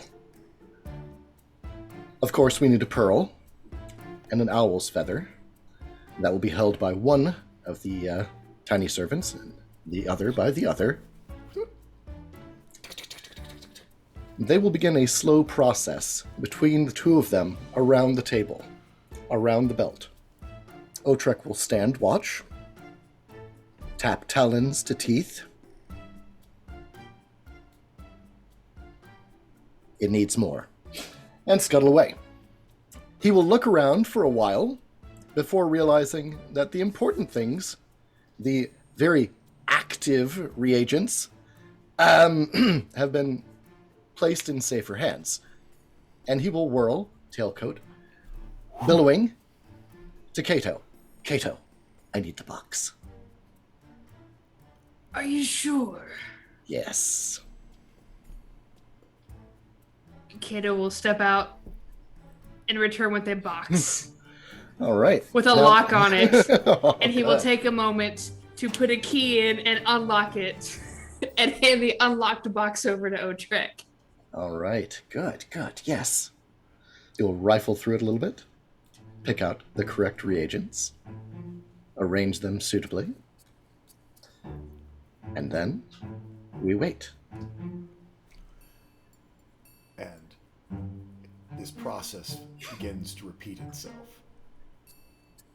More regents, more helpers. This artificial? How do you say? What word would that be? Artificer's tango that occurs in front of you with the assistance of these animated objects as they sort of begin to unravel what's around this belt. I need Otrek to make me an Arcana check. And with this performance as at advantage. I was just gonna lean over towards Baldir. Have you ever seen anything like this? No, but my God, is it beautiful. That is certainly one word. Nice! Nice. On a 23, you get your first insights into this belt. First one being fairly obvious. Imbued powerfully with magic of both lightning and thunder and storm. All right. The second piece that comes with it, though, on a 23, Ooh. it is divine in nature. Ooh. This is connected to a deity. And by the fact that you find that you're only about 23% into figuring out what it is, extremely powerful, but also somewhat dormant Ah. at this time. So if I can riff off that. Go for it. So what you'd see is the Move on. various Sorry, keep going. the various tools and arrangements around there would include a couple of clockwork artifices, but also some tubular bells, some chimes, and tuning forks. And a resonance would pass between them. The tuning fork rising to a faint but ethereal tone, and the tubular bells quaking, not quite to a point where they're ringing, but where they're rumbling with power. Kind of a dormant, discordant sound. And Otrek would nod. Yes, I see. He'd clear off a chalkboard that had probably something that was important 2 weeks ago but isn't now, and begin writing down notes, saying, This may take some time, but this is very interesting. It is divine, but it is sleeping. It is powerful, and it isn't even awake yet. Cato, would you stay here and continue to assist me? I would feel much safer if you were here. Cato being a life cleric, yeah, I want that on my side for this. No doubt. Yes, absolutely. I will stay with you as long as you need. And this spell continues on, sort of unraveling here in the room around all of you. It's going to take some time, but it is a sight to behold. While this tango is happening, Kato, can I just look at it and cast detect evil? Just kind of just. Sure. That's all Kato can really do right now outside of assisting. Roll me a either insight or religion check. An insight or religion? Well, one of those is better than the other, so That's I'll why I'm choose letting the you choose, best yeah. one. That's a 21. On a 21,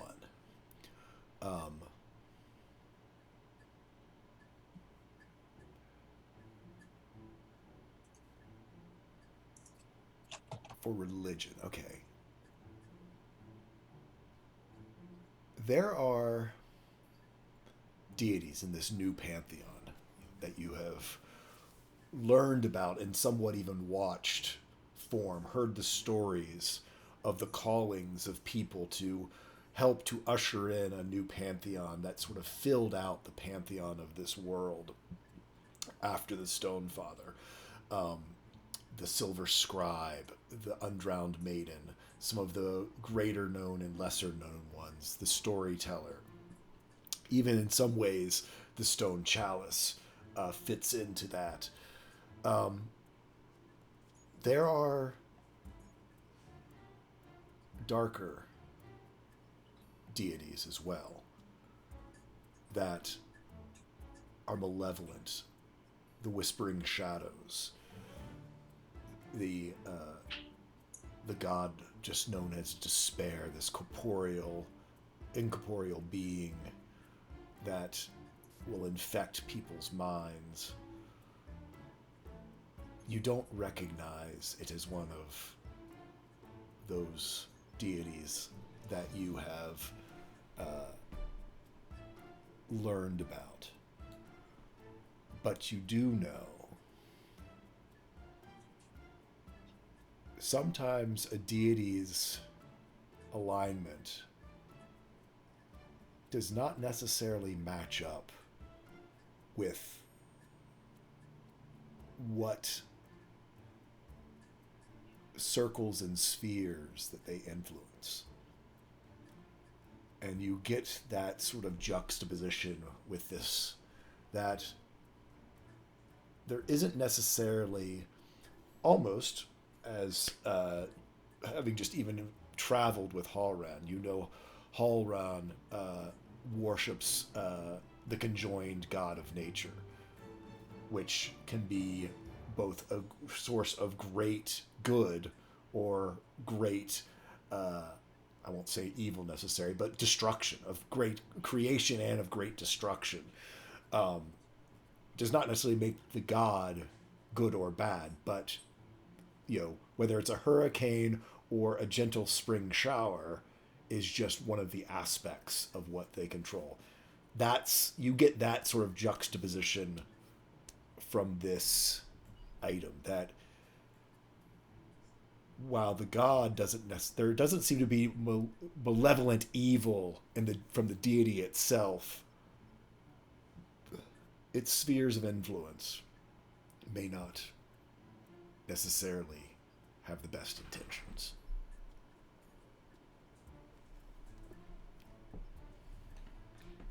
I don't like it.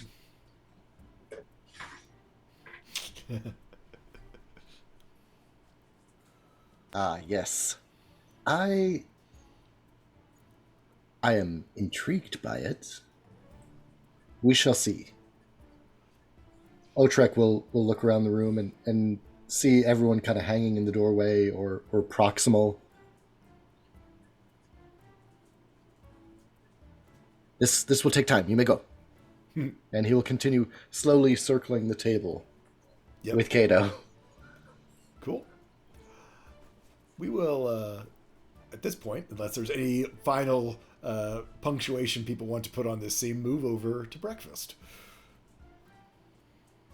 And if folks want to move that way as well, they certainly are welcome to. Halran, Queta, you all head into the galley, and per normal, you see Nerial, the black dragonborn chef, chopping and frying, and cleaver in one hand. Actually, at this point, he probably has a cleaver in both hands, as he doesn't have his tenderizing mallet out. Just going to town, throwing hash and breakfast, eggs, all sorts of different assorted cooked and smoked meats being fixed. There is very strong black coffee that you can see Kareth Jadefist, the monk, that manages a lot of the rigging and as a lookout. She is drinking heavily of a steaming cup of very black, very strong coffee. Lars is there. Doesn't look like he slept very well. He's usually put together a little bit better, sort of, having his sort of cool dwarf ballista guy attitude. Hasn't quite pulled it together this morning. But the galley is sort of humming this morning as breakfast is being served.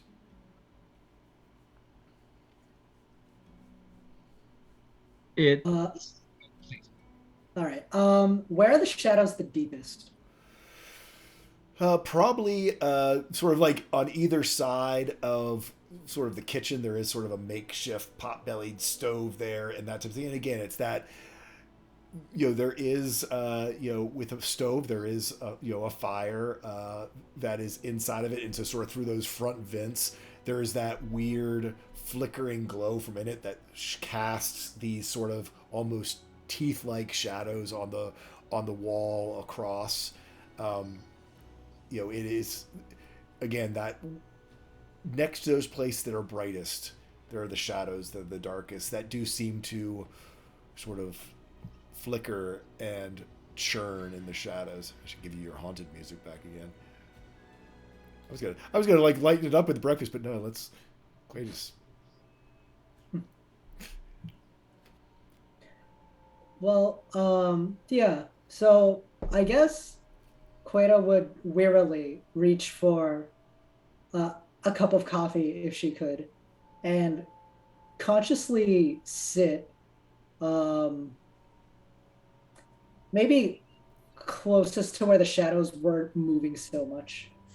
You can certainly find a place. There is sort of larger windows here, actual windows instead of portholes, so you can sort of find a place where the sun sort of shines in on your back, and sort of dispels any shadows that might be in your sight. Or if you wanted to face the window so you were looking out into the light, that would too, but of course that'd mean the shadows were behind you. So Mm-hmm. Yeah, so she'll be kind of standing with the window at the side, kind of watching constantly to see if there's anything not good moving around in the darkness. yeah. So as Queta is sort of in this still dark space, for you, Halran, it is a bustling morning in the galley. Certainly, but Halron's attention is on Kata after that, let's say, incident on deck with the belt. And at least in Halron's opinion, based on what he's seen, there's probably something weird going on, be it something in Kata's head, so to speak, versus the belt itself. Perhaps she's unsure, but either way, it's a cause for concern. And so, especially now, seeing this behavior of Kata sitting off to the side and sort of being a little squirrely, I guess, he'll make sure that everybody has food. Kata has coffee. He'll clap Lars on the shoulder and tell him, you'll get him next time, buddy. Yeah. And just sit with Cater for a while. And yeah, maybe that does mean letting her look around, be a little concerned about stuff. But hopefully, after a few minutes, the bustling normality of a morning having breakfast in the galley will maybe seep in a little bit for her. Okay. And if that's not the case, he's prepared to push a little bit, but he's patient. He'll see if that works at all first. Okay. Yeah, so as you sort of keep an eye on Queta and try to sort of scan the room, bring a little bit of normalcy to it. You see, or actually you're sort of looking around trying to sort of assess and make it seem as normal as possible when Nerial comes over and slams down in front of you a platter huge, like that you would use for a dinner party, with a giant slab of like all but raw meat on it, of just this huge like Flintstones type slab of thing. And Nerial has never been nice to anybody, like at all. And he sort of slaps you on the back and slams this down in front of you. I'll give him a questioning look. It's not for you. It's for the beast inside. I heard that thing that took me out. I heard what you did. For you, my friend. And I'll clap him on the shoulder. You keep that thing well fed. Oh, that seems like that's your job. And that you're doing a damn fine one. I want to see all of that gone by the time you leave. It is literally more than like you could ever possibly eat. While still giving Nerial an honestly grateful smile, I'll reach out for Ollie's telepathic link and tell him that he needs to help me with this slab of meat. Yeah, as you send out this sort of mental image of a giant slab of meat, it's almost like instantaneously that you have Ollie by your side and sort of saddle up next to you. And you do see sort of Nerial give a sort of a grunt at Ollie, but he can't help but smile. I mean, Ollie's Ollie. I mean, he's a big, sloppy, lovey dog with wings. He's also the first officer, so. Don't worry. So, Baldir, Duran, do you all head up for breakfast, or do you all, after you leave down there, what all do you all do as spells are churning? Queta, I would say, give me you have that natural 20. We'll stick with that. The shadows. I did want to do something else, okay, though. Just like really quickly. Yeah, no, go for it. Would it be like a dex save if she just wanted to, when Nerial slams down the piece of meat, would it be like a dex save to try and hold onto her cup of coffee? Oh yeah, for sure. Sick. I don't think that's staying in her hand. No. Yeah, no, it just goes skittering across the ground and makes a mess. I think Nerial just sort of looks at you, then looks at the cup. He has no intent of cleaning it up. kind of gives you, his dragonborn face, those sort of black, almost like beetle-like scales, that sort of have that weird sort of rainbowy iridescent in them.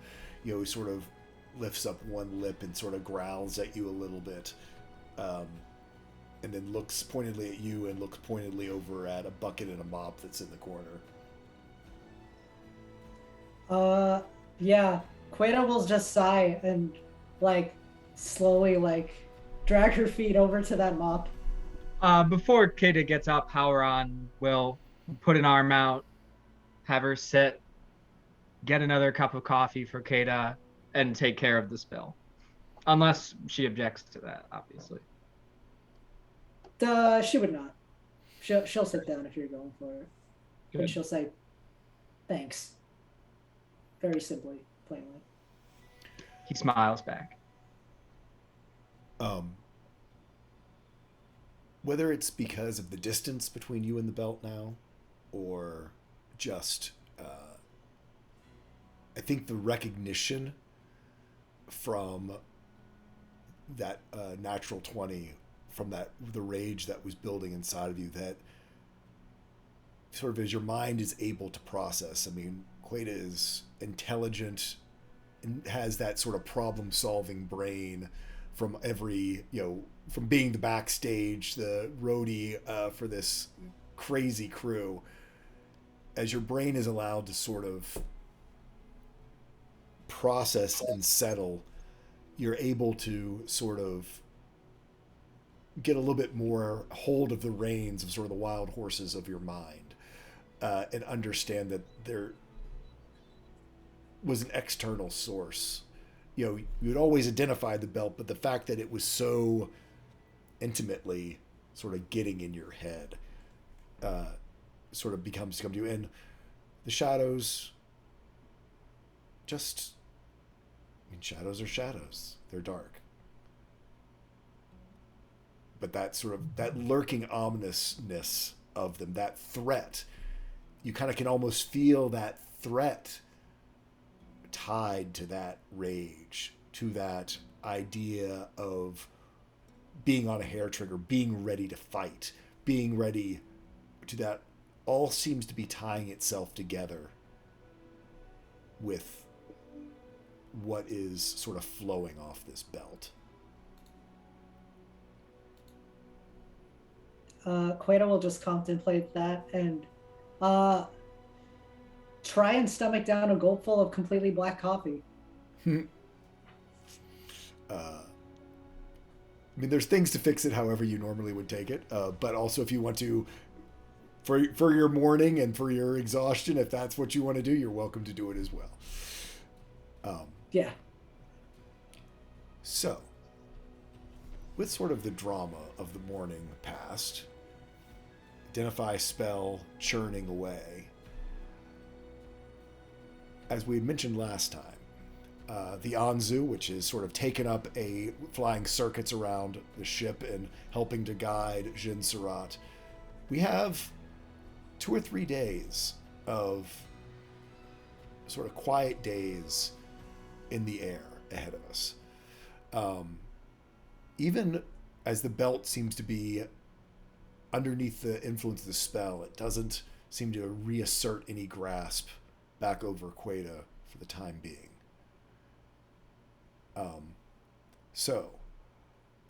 One of the things that would need to happen over the course of these couple of days is for y'all to take a look at the map and kind of decide where you all want to land. And I'm going to swap us over onto the map for our viewers to be able to see.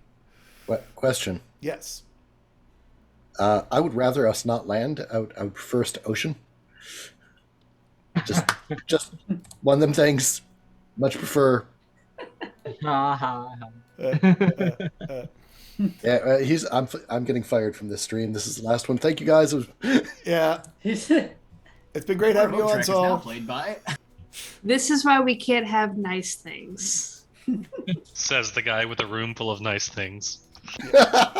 True. So, I've just pulled up the map for the stream as well, but you all should also find yourselves on it in Roll20. So basically where the whale is kind of where you all were, out there over the mountains coming out of Port Ceridan. This big giant sort of yellow cone shape is basically sort of the flight path of that first glyph scale progenitor dragon that you saw the sky shard fell off. So by working with both Duran and Halran and sort of the knowledge of the maps that you gained from the cartographers that Briariana enlisted. So all the way down here at the very bottom of the map, where these islands are, that's sort of where Baldir emerged onto this world, sort of where we believe the rift is, somewhere in this area, down here in this large sort of lagoon, sheltered bay area. And all the way up at the very top, above the Cerulean Sea, we know that's where the dragon ended up crashing and the giant sort of crystal island of Zalia was born. Somewhere in between, we know that that's Sky Shard that you all are in search of sort of fell. And the idea here is, once you do, first thing, where you want to set down from flying, and how you want to go about your search once you actually are sailing at sea again. So what are y'all's thoughts, both players or character-wise? Happy to hear discussion both in character or out if there's any questions. Oh, for sure. I want us in the ocean as quickly as possible. That doesn't involve falling. I want us out of the sky. So, like, if there's a nice beach nearby or even like a river we could land in and then get to the ocean, just get me out of the sky, dude. I am not about that life. Yeah, as you can see almost straight across, I mean, if you head straight west, you're going to hit the Cerulean Sea pretty much right here on all but the northern edge of the cone.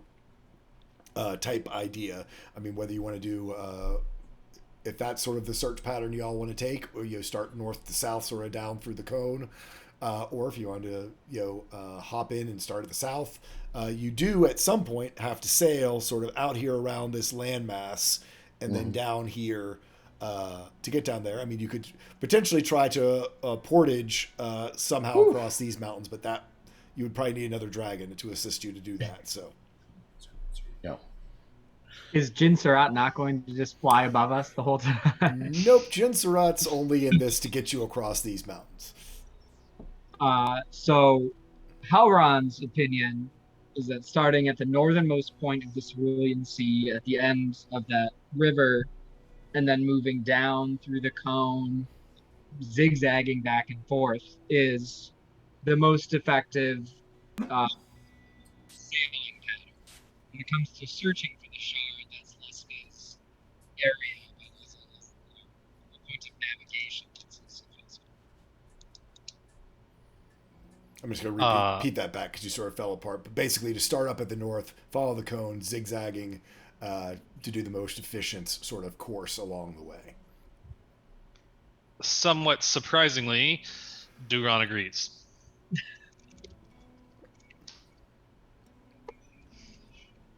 So, as I understand it, as Koida would understand it as well, once we're caught over any part of the mountains, like once Jin Surat has taken us over part of the mountain, Jin Surat is... Francisco's going to basically gonna drop you in the ocean so you can start sailing on your own, and then they're going to head back to their territory. Okay. Whatever deal Jin Surat has made with Birion is just to get them across the mountains and back into sailable seas. Okay, so the thing is, if the dragon is the one who owns the Sky Shard, right? So, like, it's entirely possible it could be... It's a small chance that it could be, like, in the Zalian Inlet or anywhere on those mountains. But...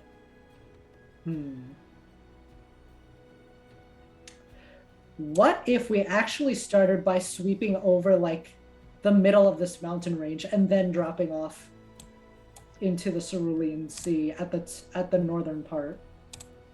So The only thing is, Duran's vision was that the shard fell into the ocean. Into That is the ocean? correct. Okay. Yeah. So it's in the sea somewhere, and he, Duran would be uh, adamant that we need to be in the ocean, and probably not say more than that, unless you Uh, really pressed him. Yeah, I don't think Queta would. So I think she would probably agree then. But the Cerulean Sea, the bottom part is the part that's like mostly unmarked territory, right? Because I see there's the Dreaming Bows over there, which means like people Yeah. probably So have gone there. yeah, the Dreaming Boughs is a part of actually the sort of Limehold range. That's actually where the Shimmering Grove is up at the Dreaming Boughs. In fact, that's where the monk on board is from. But most people get there basically by traveling underground. A lot of the terrestrial, so the surface of these mountains are not much traveled because you can travel under them through the caves, the vast cave network of Limehold. Oh, okay. In that case, I think Queta would be just fine with the plan of dropping off at the northern inlet area up here and then starting to like zigzag through the Cerulean Sea down to the south because that's just like the most prudent like and convenient route to take so that Okay. we all end up in the yeah. Cool. So if that's sort of the plan, I guess I'm going to then sort of look back to all y'all folks and over the next couple of days. Any things that you would like to accomplish? We will have Otrek making some rolls over the next 2 days to see how much further along that identify spell occurs. It does have to get to 100%. Through these arcane checks as it sort of churns away. Because of the nature of this item, you only get to roll once per day to add to its completion level. But who knows? We'll see how those rolls go with that plus 12, buddy. We could get pretty far pretty fast. Baldir, also, if you would like to, we will do your constitution saves if you want to try to stay up and keep us on the same pace. At some point, Baldir would like to sleep eventually. He's still a little fried physically from some things that have happened, but it would be with the kind of blessing of the Anzu and Jinsurat. Like, if there is ever a time where, like, they're both very confident that it's smooth sailing for a little bit, he will go catch a nap. I mean, we can call that at any point. I mean, basically, you've only at this point you've only gone 2 nights without sleep. Baldir's probably gone 5 nights without sleep before because Sure. that's when it starts getting really hard to make that Constitution saving throw. Then, So yeah, he'll probably rest up when they start getting closer to the actual ocean. So why don't we go one more night, and we'll have you stay up, roll it tonight, which would make you it's DC 14 for tonight, and then yep, no problem at all. So Baldir's going to stay up the night again. Anything else that people want to finish? This is still the day that so we're heading towards our long rest on this first day, the morning of the morning of disasters, and. If Kid is ready to talk about the belt more, Halron would be interested to hear what she has to say, but again, is rather patient. So. I'm sorry, I missed that part. Sorry, I said Halron would like to hear more about the belt if Kid is ready to talk about it. Gotcha.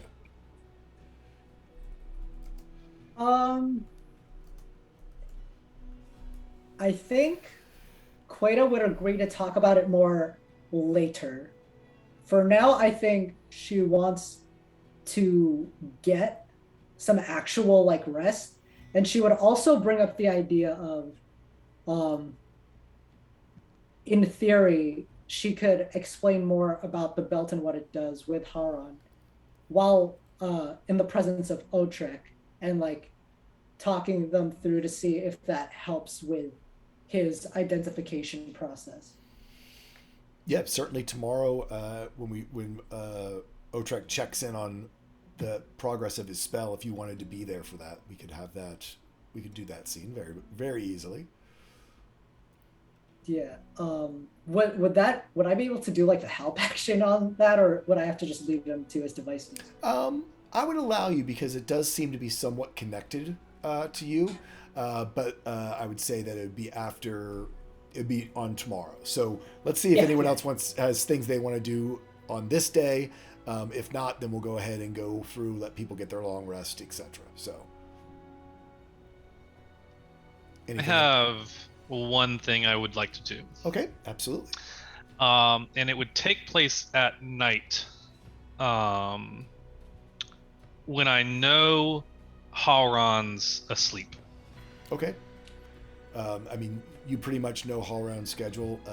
When he sort of goes into his trance, you do know it is a trance, which is not truly sleep, but it's as best as you're going to get with an elf on board. Right. Exactly. And so, Duron is going to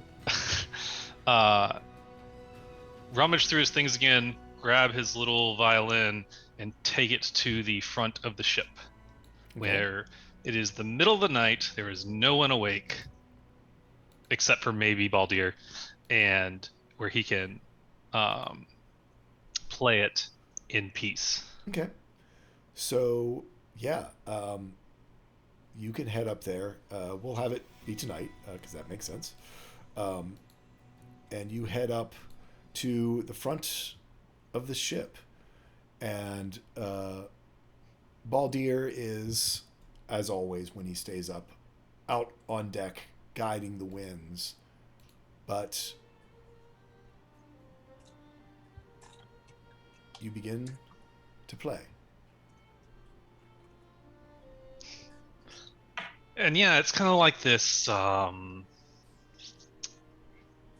really not forlorn, but there's a sadness to it, and kind of almost loneliness to the music he's playing. And his bow, the bow of his violin, it's not like a normal one. He actually conjures it from that little orb of water and then freezes it. And so what he's playing is actually like this bowstring of water over his violin.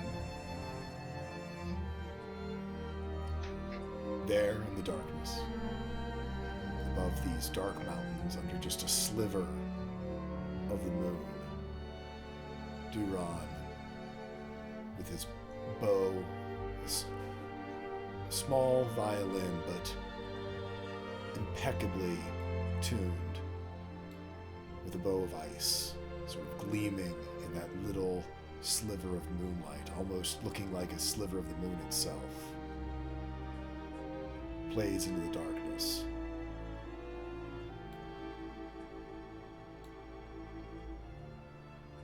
Baldir, you've got a very high passive perception. Yeah. I think Baldir is going to stand in place and listen for a moment. And as this playing progresses, eventually, slowly approach. Not too close, hopefully not too loud. I mean, we can roll if we really want to, but he really is trying to approach without interfering in this performance.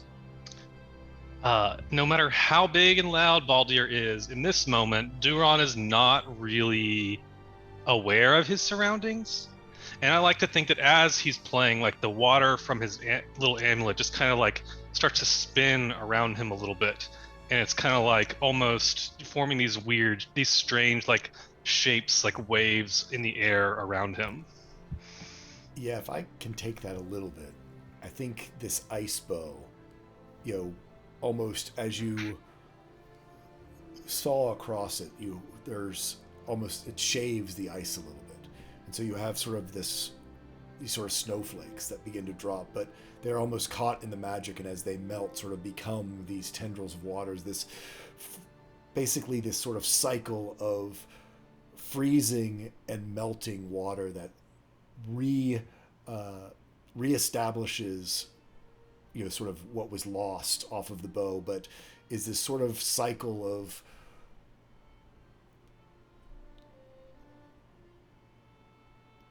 frozen sort of coldness, but then this fluid beauty of water as it swirls and I wouldn't say dances with the music, but flows and ebbs like the tides themselves. Sometimes it seems as though Duran's almost surrounded by water and the bow is but a sliver of an icicle. At other times he is surrounded by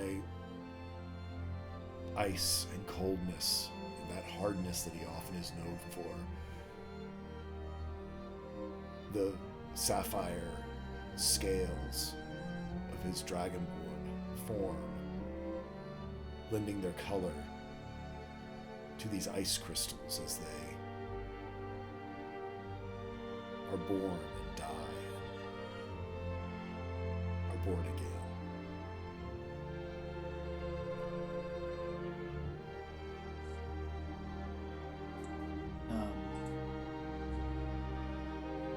Baldir will sit and listen for some time, as long as Duran continues to play. And if and when there is a break in the music, Duran will hear a very out of character for him, soft voice from Baldir that actually breaks a bit. Friend Duran.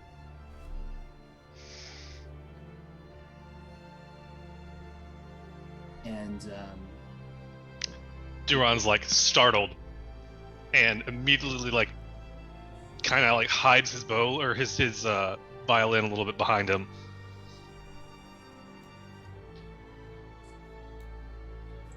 And Baldir, again, not quite his usual shape and form. When you turn to him, his eyes are kind of glazed over with that kind of glistening that comes before someone cries and the tears begin to fall.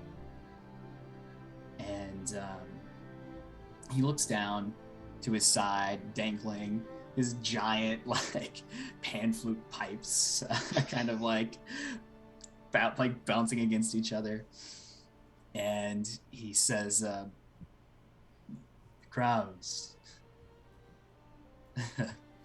The crowds, they clap and cheer and throw gold at the lively, the jovial, the upbeat, the rousing songs and cheers and chants, but the ones they actually leave with, the ones that linger and remain, are the ones that make them feel.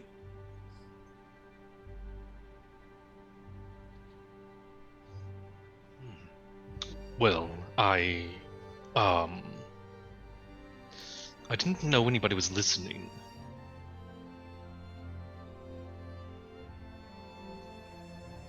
I don't enjoy playing for an audience.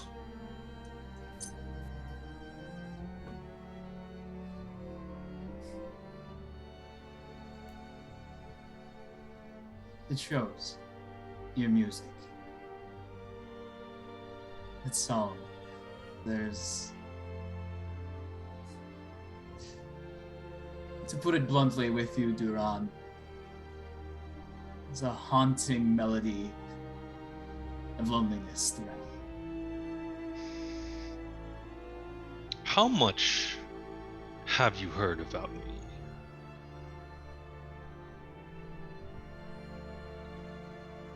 You were on this ship for a while.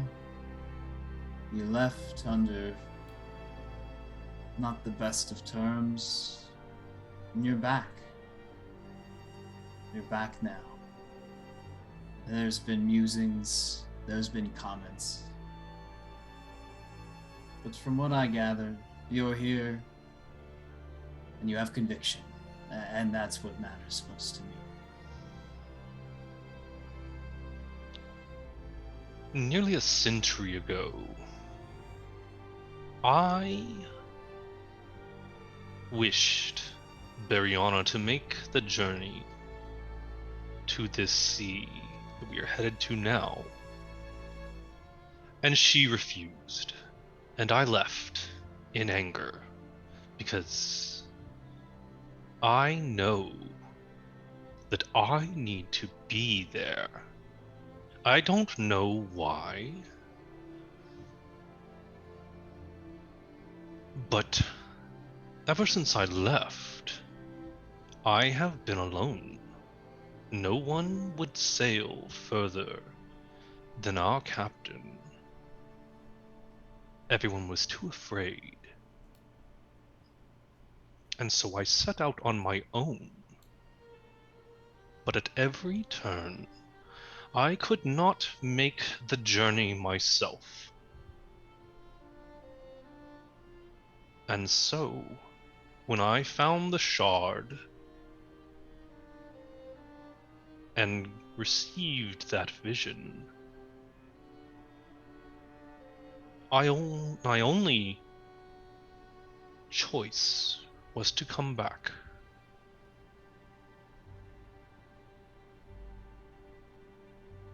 I'm not used to being around people anymore.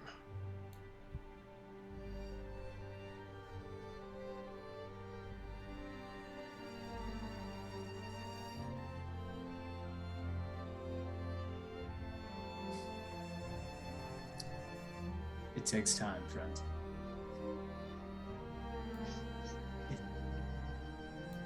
It takes time to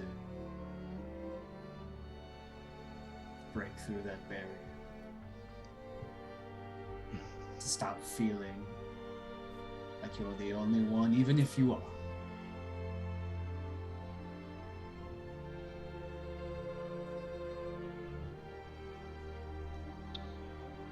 Well, if you would like, I will play it again for you.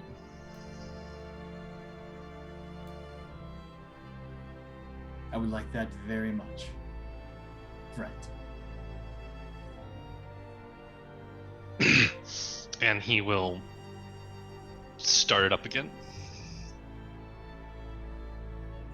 And you play into the night, under the moonlight, beneath Dragonwing, across the darkened sky.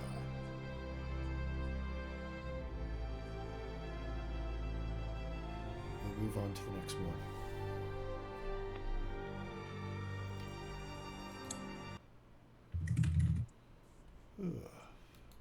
That was great, folks. Yeah.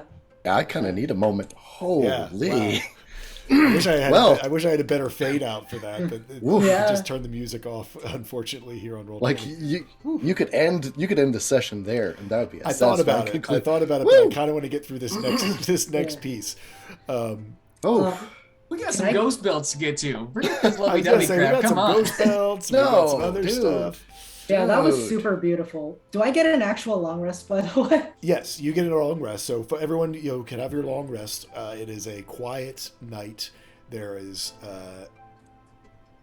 no interruptions for people, and we will pick up the next morning in Otrek's lab, where just because I love this piece of music, I gotta play the tango again.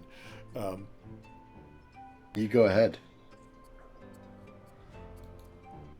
As this spell still churns away, and Queda, feeling more rested, having a good night's sleep, you venture in and lay eyes on the belt again, sort of surrounded in this casting, and all of its arcane brilliance and ridiculousness. The casting continues. Yeah, Queta would have actually, just to kind of quickly piggyback off of that previous excellent scene, Queta would have not slept in her room. She probably would have slept maybe in the crow's nest outside. So she would have been walking down into Otrek's lab, humming a little song that she heard in the night. She doesn't know from where, but it sounded really nice. And so she would be like trying to hum that to relax herself as she looked at that belt Okay. again. So, Otrek, you wake with the excitement of knowing that the spell has been churning for your check-in, and you see Queta sort of arrive at the door. Small tune that's unfamiliar to you, but yeah. If there's any discussion, we can have a little scene, or we can just get right to the rolling. With Queta here, certainly you will have advantage on this roll, as the connection to Queta seems to help the spell churn along a little bit more efficiently. Oh, for sure. I'm definitely going to get Queta to come with me to the scene of the action and get their vibes to gel with the spell. Queta also was going to say something about like this experience and the connection with the belt. You had some ideas or some thoughts to share. Did you want to throw those out there, or is it just kind of a general vibe? Oh, yeah. She would have. Is Haran down with us at this point? Yes. Okay, so Haran would have followed. What? Go ahead. No, continue. Sorry. Yeah, so if Haran would have followed, she would have been ready to start explaining more about, like, maybe in detail, talking about what happened while she was studying, what happened with her painting, and kind of her theories about how it's like playing on the mind, something about the belt. So yeah, you sort of explained sort of both the actions you took and sort of the insight you gained so far, and so that both Halran and Otrek sort of are up to speed with everything that you've experienced. Okay. Well, I know what I'm going to be doing. I'm going to be setting up some spinning like mobiles of mica, volcanic glass. Okay. Just having those in the air, quenching all the central lighting, setting up various candles and mirrors, watching how the lighting shifts in the shadows, especially and particularly while there are people in the room watching the belt, in the presence of the belt, where their mind affects the resonances of these arcane and divine intuitions that shift both light and shadow and mind and emotion. Ooh, love it. So, go ahead and roll me that Arcana check with advantage.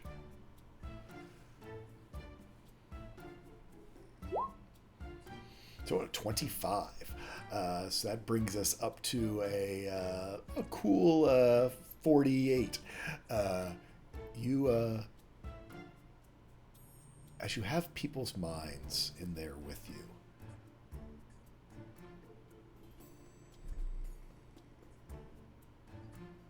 you feel it, and you see it cross on other people's faces. As a certain resonance is hit in the belt, and those bells and chimes and tuning forks all resonate. That volcanic glass, those pieces of the sculpture that it was encased in, the mica, begin to rattle and shake. And you feel it boil up inside of you. You see it run across everyone else's face. This surge of anger, of bloodlust, and not only you, but you see everyone else all but beginning to reach you for your pistol. Queta for hammers. Halloran, I'm trying to think what weapon you carry on yourself in human form. Quarterstaff. Your quarterstaff. Before sort of it gets tamped down as the spell sort of churns on and that resonance discontinues. There is definitely some element of violence that is a part of this. Otrek will notice that, make a mark on the chalkboard, write something down and underline it, and everyone who speaks Draconic, because that's what it'll be in, it'll be, I don't like it, and just underlined. just nope, no sir, don't like it. Again, I don't like it. Yeah. So yeah, that'll be it. Cool. So, because I do want to get to this next piece, the day moves on, and we actually roll in to the next day. Night is easy. However, Biriana lets all of you know, no fooling around tomorrow morning. We'll have to wait on your experiments until later in the afternoon. We're going to have to land a ship first thing in the morning. Get a good night's rest. Expect to see you on deck before dawn. Not taking off, landing. The takeoff was all up to him, but the landing, I think we're all going to have a part of. And send you off to bed. With those somewhat ominous words. You all can take a long rest, and as you wake up early in the morning and come up on deck, there already is the rest of the crew, who seem to have been roused even earlier by, you're gonna have to just wait a second, sorry, I got a puppy who's just like, she's like, but it's time. It's not time yet, you got 20 minutes. Anyway, sorry, I digress. You come up and you see Biriana's already got the rest of the crew up and going as the ship has come alive. People are up in the rigging, beginning to prep the sails. You see Jin Surat, who's had this sort of long, sort of soaring type of wing beat, has sort of picked up, really pushing forward. Baldir, you taking care of this wind, sort of feel more of a forward push and momentum that is needed for this next step of the journey. And as the sun rises over, you see in front of you this huge simmering horizon of the blue sea, of the Cerulean Sea in front of you. You come crest over this last little group of mountains, and you see it immediately transitions into foothills that then run out across this long sort of green foothills and plains. As you come racing over top of them, getting lower and lower, realizing just how fast you're going, faster than the ship would travel even under full sail at sea. Skimming across these grasslands, you see birds take flight, other animals go galloping away from the ship as the shadow of the dragon and the ship come across these green flatlands to then whoosh, open up across these huge limestone cliffs, and you are over these jagged rocks and teeth of the water as you come skimming down, now seeing the sea down below you. It's still a good 200 feet away. As you get lower and lower, you start to see the waves breaking below you, and as the shadow passes over, you start seeing sea animals running away from the shadows, running in the shadows as you're going across it, dolphins leaping in front of you, fish scattering out the different ways, other predatory animals sort of following the prey as this huge ship comes in for the landing. You get lower and lower. You see Biriana get up on top of it and screams out, "Hoist the sails!" And you see the sails whoosh, all come out forward from them, billowing out, starting to catch the wind, sort of flapping as your forward momentum doesn't quite have them catching the breeze, but you see them beginning to take on so that the sails themselves will move you forward. She looks to Queta. "Wing sails, bring them in." Reach over those huge levers that you did, pulling them in as the wing sails fold back in underneath of the ship, closer and closer, getting lower and lower. You all splash down into the water of the Cerulean Sea, and I missed my next piece of music. Hit the water of the Cerulean Sea, and you are at sail again. The sails billow outward, and you, taking that momentum, start sailing forward. Jinsarat letting go of the rigging, flapping up, sort of swinging around to the front of the ship, looking down at Biriana, and you hear, all of you, in your mind, "I've fulfilled my end of the bargain. Now you fulfill yours. Bring me the scales." With that, this is another's territory. I cannot remain. I wish you the best of luck on your journey, Biriana.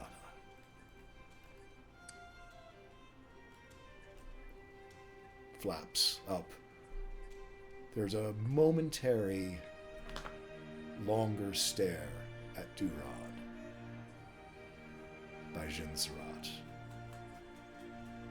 before he then wings his way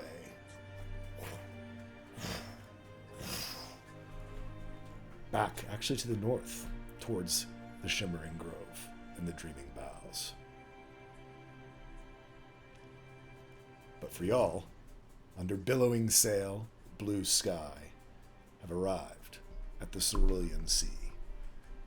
It is beautifully clear. It is almost like sailing on air. The water is so clear before you. It's not until probably 30 feet down that just the refraction of the water starts to pull out that deep blue, and you can see underneath of you, Cato certainly would take notice, creatures you've never seen before swimming. Fish, marine mammals, sea lions playing around. Many very curious to this ship, something they've never seen before that has suddenly landed in their waters. So, crew, you have arrived, and that is where we will pick up our tale in our next session. Thank you, everybody. Hope you enjoyed our session this evening. And Nice. Let's go around I enjoyed and find out where we can meet this incredible cast who gave us such amazing performances from every single one across the board. We will start in reverse order. Soul. Yeah, you can find me pretty much everywhere as Souls Rolls. I'm on Twitter. I'm on Twitch. I have a website. I blog about health and wellness there.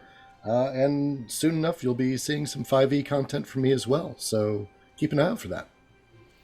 Next up is Ace. Hi, I am Ace of Sween. You can find me there on Twitter where I ramble to Jay about a bunch of stuff, and that's about it. Next up is Grant. Good evening, everyone. I'm Grant. You can find me also on Twitter as at Soklamon, which I'll just drop in the chat as opposed to trying to spell it out. Next up is Meta. Hi, I'm Metazilla54321. I just put a message saying, "Hi, I'm Queta," because I'm Queta. I stream on Twitch sometimes. I write poetry. I do music stuff too sometimes. It's a living. I don't know. I don't make money off of it. It's not a living. I do other things for work. But yeah, that's me. Next up is Bird. Hey folks, I'm Bird. You can find me basically everywhere on the internet at Bird versus Plane. And last but not least, Kuma. Hi, hello, yes, I am Kuma. You can find me on Twitter, Twitch, pretty much everywhere at Kuma the Bronze. And I am Tall Squall. I was your DM this evening, and I am so happy all of y'all enjoyed.